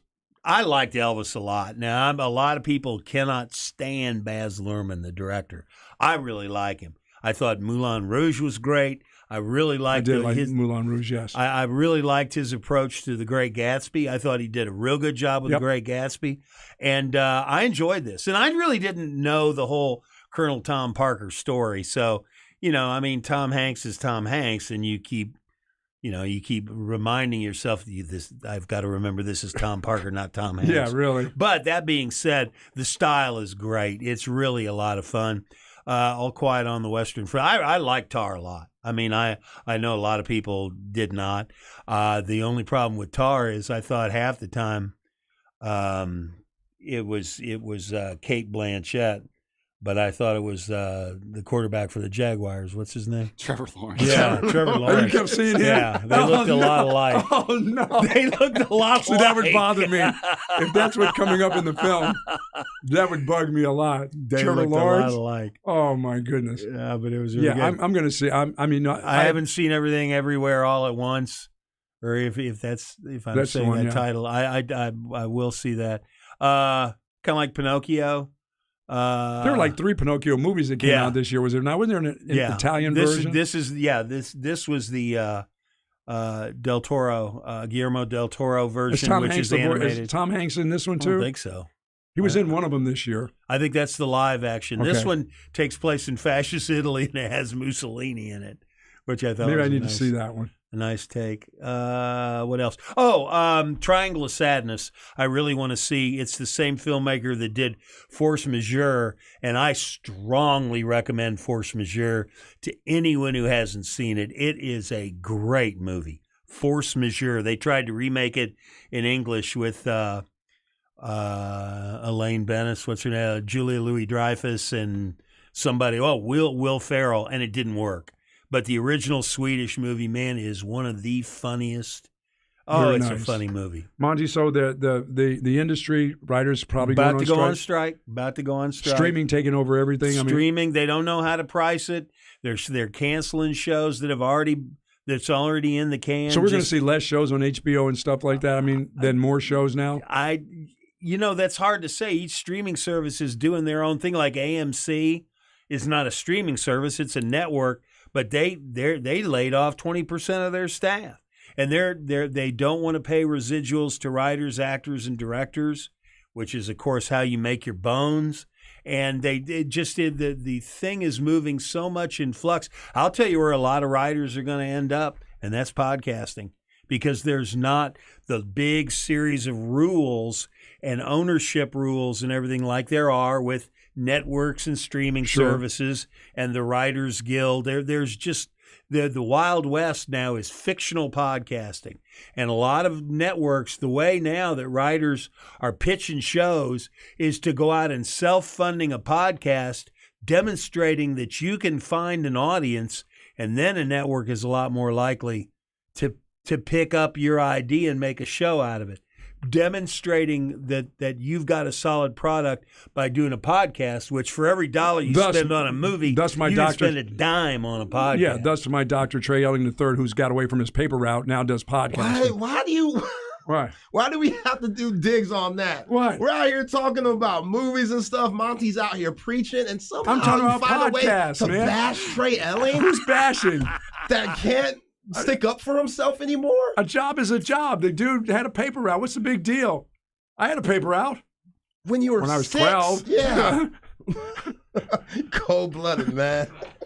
This is my doctor. He makes enough money from being my doctor. I guess so, yeah. Telling me what to do, what I can smoke and what I can. I mean, he's good at that, too. It's not just that. I'm sorry, Trey. I love you. I'm not a part of this. You are a part of this. I certainly feel like I've been dragged somewhere and didn't know. I am not a part of this. Sorry Absolutely about that. not. No, that's all right. But anyway, it'll get back to him. It'll get back to him. It always does. He's got his finger on the pulse of all right, guys. The Colts, Arizona, Denver, Carolina. Speaking of a smooth transition. The Texans, which is the best job out of those that are sitting out there right now? Say that again. The Colts, Arizona, Denver, Carolina, the Texans. What's the best job out there? Texans. Denver. I think you could have the most control with the Texans. Denver's got the best fan base. And you have the most leeway. I mean, yeah, Denver, that's a place where when we saw a first-year head coach this year get fired mid-season, expectations are a lot higher there. You're going in with a quarterback that everybody knows sucks. And everybody, it seems come like the team. on. Russell Wilson had a bad season. Do they hate him? Do they really hate him on the team? We can't say he sucks. Did you watch him play? I did. But this guy's going to go to the Hall of Fame. Okay, it was a bad year. We can't say he just sucks. Just because he sucked this year doesn't mean he sucked the rest of his career. Right. He wasn't good last year either, like the year before. No, but we know of him and Pete. They were butting heads. This is a good year. This is a good year to have that job, you think, Denver? I think of all the names that you said. Yeah. The Texans, though, I get what Ty's saying. You do get a lot of control. You really they're get to going start to give fresh. you a lot of control. Yeah, and you get to start fresh with a franchise quarterback. Hopefully, they choose a franchise quarterback, and Bryce Young or a C.J. Stroud. I'll take either one, but yeah, maybe the worst Arizona, even with a quarterback. You've got your franchise quarterback. He's going to that could be the biggest issue in Arizona. Is do you trust Kyler Murray, and do you want to deal with him? Because, I mean, he just signed his extension last year. You're going to same deal with Russell Wilson. Would you rather come in with Russell Wilson or Kyler Murray? Which one would you? Murray. I'd way rather come in with Russell. Wildin', Ty. Are you serious? You would Kyler, a diva. I would way rather come in with Russell He's still Wilson. way better than Russell Wilson. But this way better stuff. No, because Kyler Murray is not getting to the Hall of Fame when his career is done. I don't believe. And that's speaking really out of turn very early in his career, but I don't think you'll see Russell Wilson did some weird things this year, like the working out on the plane and just a lot seemed fake. I think he will come back down to earth this season. He's always been that way, though, but people didn't notice because they were winning. Because they were winning. Yeah, I think he's always been kind of a weird cat, but when you're winning, you can be a weird cat. It's like that Subway commercial he had earlier in the year with the Danger Witch, where he was, in a leather jacket. It's like, we would have been like, that's a bad commercial, but if he was good, but the fact that he was so terrible. It made it even worse. Let me put it like this. Do you want your quarterback going home to the beautiful Sierra, or do you want your quarterback going home hopping on the sticks, playing PlayStation? I want my quarterback going home to Sierra. She gonna take care of him. She gonna cook for him. Yeah. She gonna let him live, and but she wants him to be great. He's got to take care of future sons too. Yeah, he got to take care of somebody else's kids. He ain't got to worry about. They got a maid and Sierra. She ain't singing no more. He ain't got to worry about none of them problems. Breastfeeding's over with. She ain't doing none of that stuff right now. None of that. So you think in their son or future son with Sierra? Do you think he's? Is that a pun? Future son? Get it? Is that a pun? No, I wasn't meaning to do it, but kind of. I like that. Do you think that Future is up at the top of the power rankings for their kid? Because for a while there, it seemed like Russell Wilson had kind of taken over as the main father figure in the kid's life. With the down year Russell Wilson had, you think the respect's there? I mean, it should be. I hope he's still. I hope he's still a good dad. Yeah, I hope he's still a good pops. No, he seems like a good dad. Yeah, I hope he still is. I think he had a nervous breakdown. I really do. I think the whole season was a nervous breakdown for him. I think there's some things mentally that probably affected him pretty I think much. he's weird, but I don't think. I just think I wouldn't want to look at a team that was 500 I'd rather have Russell Wilson quarterback that team than Kyler Murray because Kyler Murray's going to turn it off. I really do. But is believe Russell that. Wilson ever going to turn it on? Yeah, it's been on before. I'll admit that. You can't Super talk Bowl about champion. You can't talk about the leadership though. Kyler Murray's a horrible leader. But he'll be pouting on the sideline. He'd be cursing at Cliff Kingsbury, and they be fighting and stuff. And sometimes that's good, but he just doesn't have the skins on the wall. I don't know what I'm seeing with Russell Wilson. I really don't. I think I'm seeing a nervous breakdown. But Kyler Murray, I get that body language. That is okay. But I've seen that body language a lot. I do agree that Russell Wilson might be a better leader, but nobody respects him. And I've said this. I've said this throughout the year. He's that guy that's on your select team that's really good. But after the tournament's over, everybody hates him. Nobody wants to hang out with him. You can be a great leader on the court.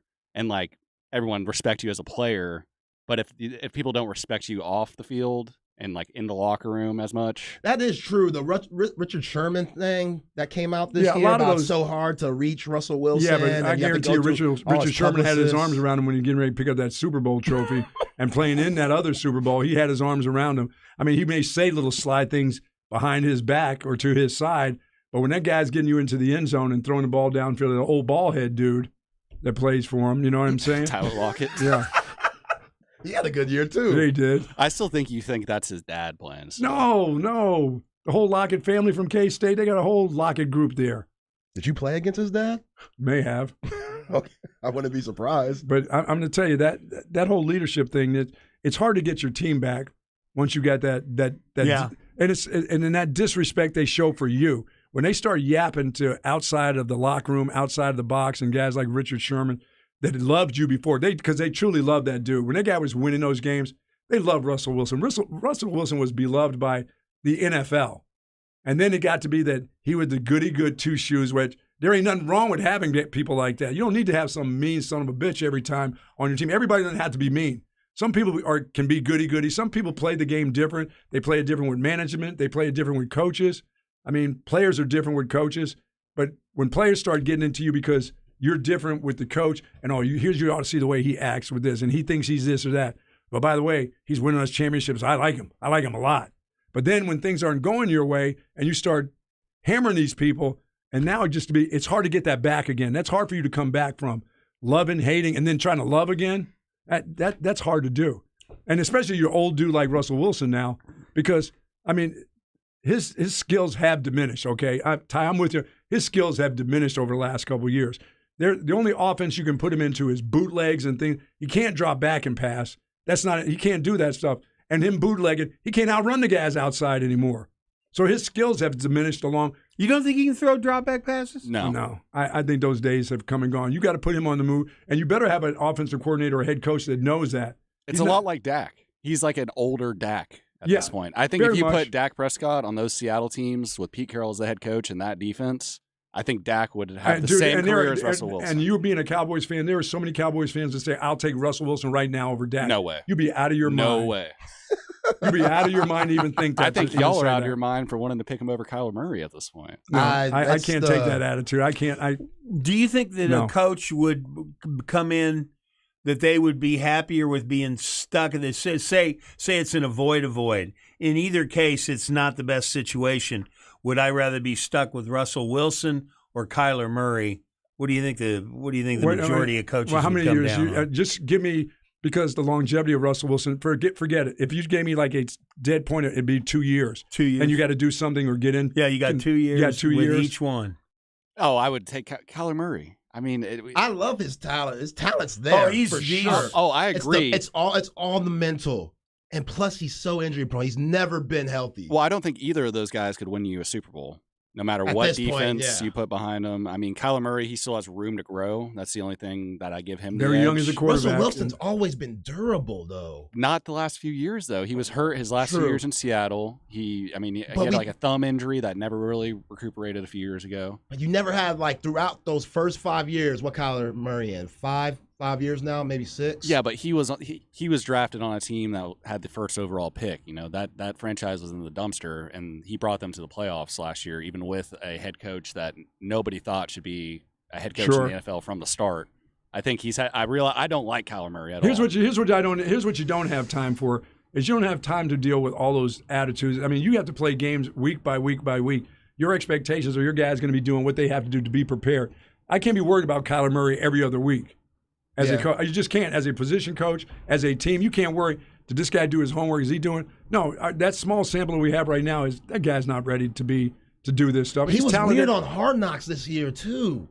Just weird guy, like outside talking with his. Like, he's a smug little man. Why are you like this? He's bro? got You're a quarterback because he's 4 feet tall. That's why. Little man syndrome. He's got little man syndrome. Exactly. He's a smug guy. Is that what you're saying? He just smug. Whenever he says, whenever that fan slapped him after that game, he's like, you got to have to lift him up there.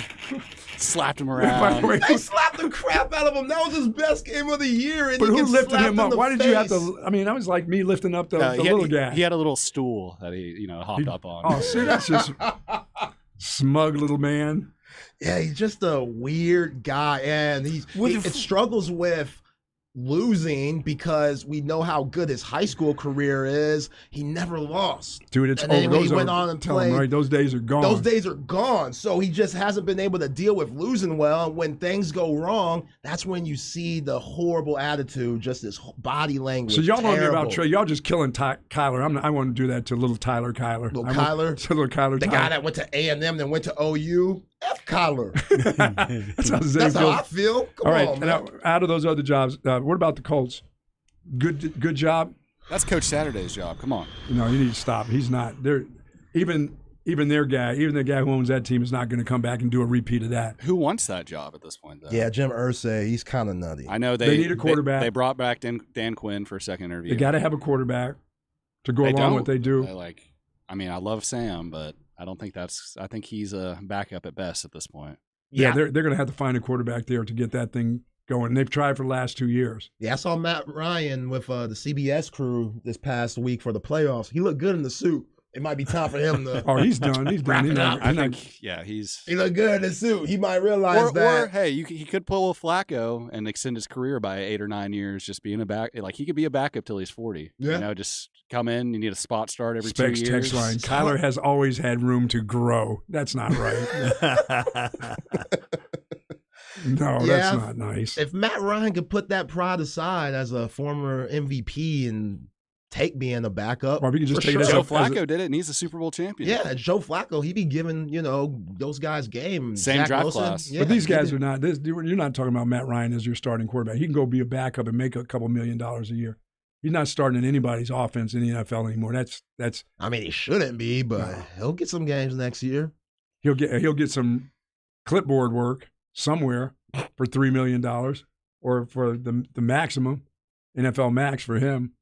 For a veteran max, that's what he'll get. But that guy's not starting anywhere in the NFL. No. They're trying to win games in the NFL. They're not trying to survive. What do you think Carolina's going to do with the quarterback position moving forward? Do you think I saw Chris Richard, former Cowboys co-defense coordinator, interviewing for their defensive coordinator job. They have Matt Corral, was hurt all year. Do you think they roll with Sam Darnold again next year? And then find out what happens in the draft. Or they draft a quarterback. I don't know where they're picking. I think it's probably in the top 10. They wait another year to see what kind of top quarterback comes, because they'll be bad again. You think so? They had a Steve Wilkes had them going at the end of the year. They'll be one of those average teams. They'll be hanging around. Do you think Steve Wilkes deserves to get the job after doing so well as an interim head coach? I think he should come to the Texans and see what that's like. Right now, Carolina has the 9th pick in the draft this year. A lot of mock drafts say Will Kentucky? Levis. Will Levis could get drafted. I see Levis going to Seattle, sitting behind Geno for a year or two. Same kind of arm. At that 5 spot. What? Yeah. Because Geno had a good year, boy. They're I know. That's That's the thing. Like Geno, you could sign Geno to a $18 million a year contract over 3 years. Have Levis there waiting. You're right. If Geno ends up sucking, you just throw. And as you said, Seattle is. Geno has given his time in Seattle and backed up and sat around, and that's where he wants to end his career. And he's already said that. So he looks like he'll take a deal. Here we go. He'll take a deal. Geno Smith or Kyler Murray. This will settle. Yeah, exactly. Wow. If you're taking Kyler Murray over Geno Smith, that is. Then you got to take Kyler Murray over Russell Wilson. That is tough. That's a tougher tie. You made me think about that a little bit. Geno Smith had a No, he's got the arm strength. He's got to be comeback player of the year. I don't think the NFL has him. They might, but I don't know if you He's can a Pro win it Bowl for coming player. back from sucking. He's the Pro Bowl quarterback. Is he really? Yes. Like a substitute? No, Make it fresh, He huh? was one of I think he was either 1 or 2 in passing completion percentage. Yeah. This Oh, year. yeah. His passer rating was But and out that the wasn't yin just yang. throwing dink and dunk No, he's stuff. going there to play tag and flag football and stuff. Who He's said on the they trip. would take Kyler Murray over Geno Smith? No, he just threw that out there. I was just saying because like a lot of people would probably take Geno Smith over Russell Wilson at this point. I think they won that trade. Russell Wilson definitely played worse than Geno Smith this year by a large margin. So if you take Kyler Murray over Geno Smith, by the trains of the property, you like him more than Russell Wilson. Let's give some love to Pete Carroll. He could coach a little bit. Yeah, but I mean, this was the first year. So And Russell Wilson always complained about not being able to let loose, let Russ cook. That was the narrative for so many years. And this year they let Geno Smith cook, and the offense worked. So that makes you think maybe the last few years Russ couldn't cook. He wasn't able to throw it 40 times a game. No, he's not. So I give Pete Carroll credit for hiding that for a few years and then getting a first or multiple picks and he got Drew Lock and Noah Fant out of it, who didn't do much this year. The league is like, what have you done for me lately? But you go ahead and win a Super Bowl, and then you go to another within 10, 15 years. You got some longevity at a place. They're not just getting rid of you. It'll take them a while to figure you out. You know what I'm saying? And for Kyler Murray, as much as I don't like his attitude, that guy has never really had a coach to really coach him. I mean, except for when he was at Oklahoma. Lincoln Riley, yeah. That's it. He's never had an NFL coach that can handle him and say either no, like you have to say no to people, or this is what you really have to do. I mean, Cliff Kingsbury wasn't saying anything. The kid was more powerful than the coach. Yeah, he's would never had argue back at him. Yeah. If Kingsbury would try, he'd be like, "What the f was that?" And Kyle would be like, You heard "Excuse me? Yeah. Excuse me? Come say that to my face, coach." But he's never had he's never had that kind of coach that can lead him like that. But I don't even know what they're going to do in Arizona. Who is that going to be? They're going to be Dan Quinn, 28-3. Never forget that. Let's not ever forget that. Okay. Atlanta Falcons. Well, head coach. if you're Dan Quinn, what job are you most interested in? He's interviewed for like 3 of them. I like the Colts job for a guy like him. Make that defense a little bit better. Offensively, you got to find a quarterback. You got a runner that if you can keep him healthy, you got a semi-offensive line, and that offensive line is overplayed. Like they're that great with the Colts. They're not. Well, that defense and that offensive line were probably both top 5 as a unit 2 years ago. Yeah, this year everyone expected the Colts to be really good. Not really good this year, but be at least competing for a playoff spot, and it never came together. A lot of injuries on the O-line. I know Quentin Nelson would miss some time. I just don't know if their owner is stable enough. Now I'm he's not. He's nuts. He's nuts. I think he is. I think he's kind of nuts. I think nuts. You got to have some stability there. I mean, for a guy like Dan Quinn, because where do you go next? That's one of those last stops on the bus stops for him. Head coach at Atlanta, doing what he did with the Dallas Cowboys, now getting an opportunity to be a head coach. If you don't succeed at that in 3 years or so, nobody's going to then say, let's hire Dan Quinn here. That thing will be over with for him. He's either be back to being a defensive coordinator or he'd have enough money in his pocket that he can say later football, Yeah, how confident are we if he came back to the Cowboys that they'd be the same defense? I think they'll be the same defense. I think they wouldn't get worse. I don't believe the Dallas Cowboys, the personnel, I don't think would get worse. I think it'll get better. I think they're going to target a lot of defensive guys in the draft. They should. They lost a lot in the secondary. I don't think they would get worse.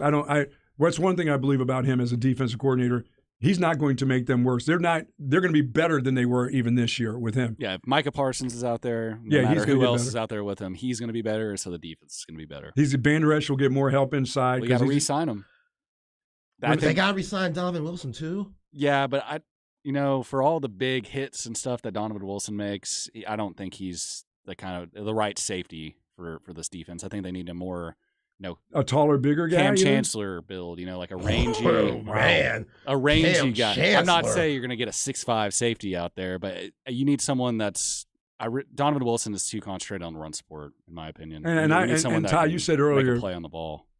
I know we've gone past the time. We got to take a quick break, but I do agree with you earlier. If you can get Jalen Ramsey as the other side, go get him with Diggs. I would say that's a splash move for me for the Dallas Cowboys. That's making a move. That's not Jerry just here. Maybe this will work out. That's a splash move in the offseason, like the Eagles did with Brown.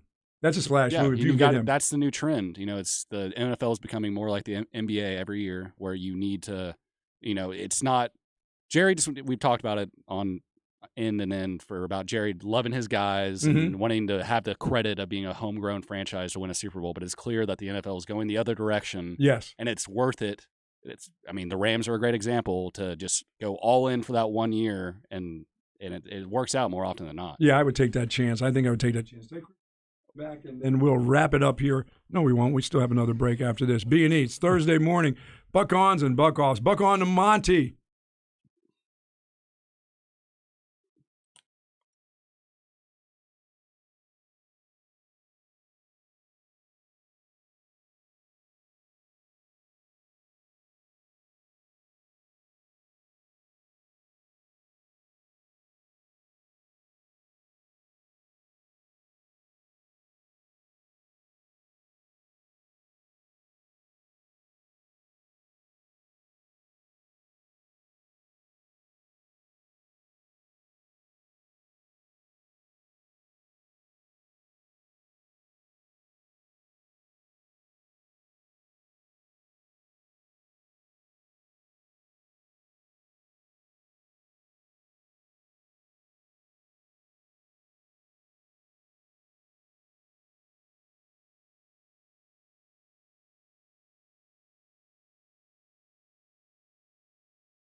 Welcome back to B&E. Monty Williams, Zay Collier joining me this morning, and Monty and I reminiscing. That's right, old man radio about our days working in the steel mills. We are brothers in the Steelworkers Union. I am a union member. I am a union member. Yes, I am, and I spent probably 6 months in the steel mills, and I quit and said, I'm not doing this. You know what for a living? This is not. I'm going into coaching. I'm going into gardening, but this is not what I'm doing. My friends made so much money when Bethlehem Steel was going on. I remember before I went my junior year in college, my job at the steel mills, all I had to do was watch a button in the blast furnace. And, they were going in to clean the furnace in there where they melt all the steel and stuff. My job, before I'd go off to college, when I made unbelievable money, and Monty, it was about $17 an hour. I sat on a metal chair, and there was a button that if that button got turned on, those guys in cleaning in that blast furnace were dead. Oh. Were dead. I mean, if that thing cut on, if just so a Bucky poof. had to sit there and not push a button that probably was labeled "Do Not Push." I could not. Nobody could come near the button. It was in this little encaged little deal, and the deal was you don't let anybody come in and push that button. The guy who gave me that job was the only guy that could come in there and do something with that button. Anybody else, I don't care if it was manager, foreman, or whatever. He said, you do not let anybody come in. And if they come in there, see that phone right there, you call me. They can't do it. He said, I'm the only guy who can push that button. I said, you mean if a white hat came over here and started telling me I need to hit this button? He said, you tell them you need to talk to me first. Do not let them. A white hat. That was 17. Yeah. Hey, that was 17 an hour, Monty. Yeah, you were 18? Huh? 18 years old? I was 18 years old. Wow. Every summer we'd go up and work in Burns Harbor, Indiana, live in Michigan City, right on the get a beach house and go in and do shift work. And then we'd take the train in and see the Cubs in the afternoon, the White Sox at night. Man, it was fun. Man, my friends were making because their fathers worked in the steel mill. They worked in the steel mill. Yeah. And at one time I moved up to beam yard buck. I was beam yard buck. So I beamed up steel and put it from place to place. And dude, you bring that check home. See, I wasn't married. That was my money. Yeah, that was my cash. That didn't go home to nobody. That didn't go to Rena or Ed Godbold. That was my money because I went back to school. But so let me tell you something. My friends that ended up having families, they would get their check and they could take that check to the strip club that was at somebody's house, and the strippers were somebody's neighbors or something like that. That was somebody's auntie that was stripping that morning. And dude, they could take that check, get it cash right there at 11 o'clock in the morning, stay there, buy drinks, shot and beers for everybody all morning long, and then take the remainder of that money home. And boy, their wives there would be people with guns waiting for those guys. Where's that check? I got it cashed. I said, we see you got it cashed, but that's not what you make. Well, I bought the guys a few rounds. Investments. What a place. Yeah, what a time. Guys were working in the steel mill and turning around and playing in the NBA Finals during that. Refereeing games. Yeah, refereeing games. And Smoking cigarettes, getting the black lung. Camels. That was good money there, Monty, but it didn't take me long. I only needed...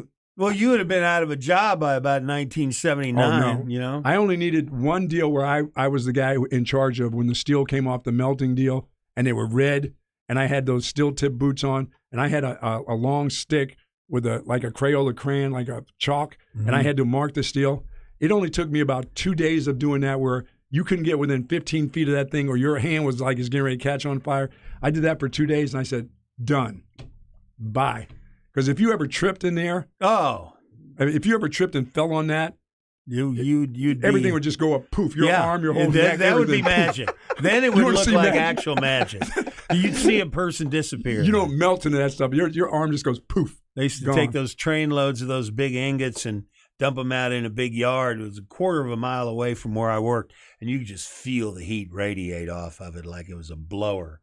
Quarter of a mile away. Dude, when I got that lifeguard job, I thought that I was in heaven when I became a lifeguard after working in the steel mills. I said, this is nothing. I just got to take care of all these little Puerto Rican kids running around here and make sure they don't drown. Hey, it's fine. Can I clear something up before we do it? And I'm going to mention this tomorrow, but this thing at the state capitol on February 7th, Habitat, Texas, Habitat for Humanity. if you bring a hammer and show up in the morning, even if you don't bring a hammer, you can volunteer. But I need to clarify something I said before.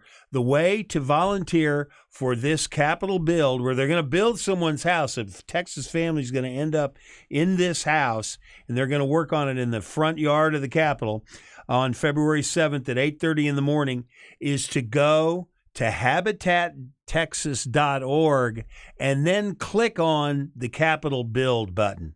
That's all you need to know. It's a great way to feel good about your morning. So the home will be built right there in front of the Capitol. Put the walls up right there, and then they'll move it to where the family moves in. But everybody needs a place to live. There's no doubt about that. Everybody needs a place to live. February 7th, go to habitattexas.org and click on the Capitol Build button. Thanks, All right, Bucky. Monty, thank you so much, man. We got to take a quick break, come back, and then wrap this thing up. And I do appreciate you guys. We'll be right back.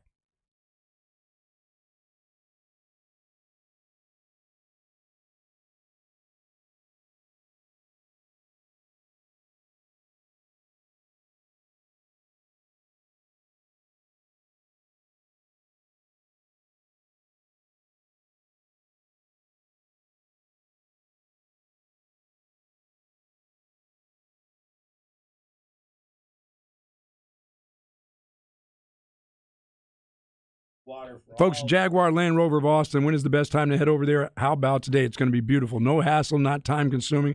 The unique car buying experience that you deserve and you desire. Don Snell Sr. since 1973 believes this. It is a privilege to be the provider of all of your automotive needs. When you're there, say hello to Poppy and Cheyenne when you enter the door. Brad, of course, in pre-owned. And there's 6 service advisors that await you to help you with your decision.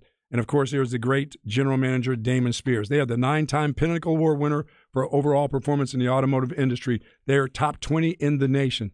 And, folks, while you're there, do, at no obligations, test drive the Discovery Sports, the Range Rover, the F-Pace Jaguar, and the 2023 Defender. It is there awaiting you. If you're interested in employment there, give them a call today at 512-236-0000. There are opportunities at every level. Come and experience the team at Jaguar Land Rover of Austin. Jaguar, no ordinary cat, no ordinary car. And, of course, Land Rover, above and beyond, 1515 5th Street, Austin, Texas.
Welcome back to B&E as we wrap this thing up on a Buck Off and Buck On Thursday. And got to buck on that basketball team one more time before we go, Zay.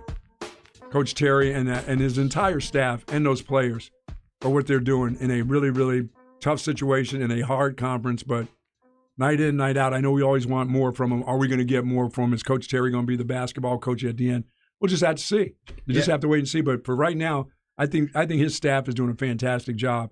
And because he has some older kids there, I think guys they're doing magnificent. This is a tough time. I would not like to be.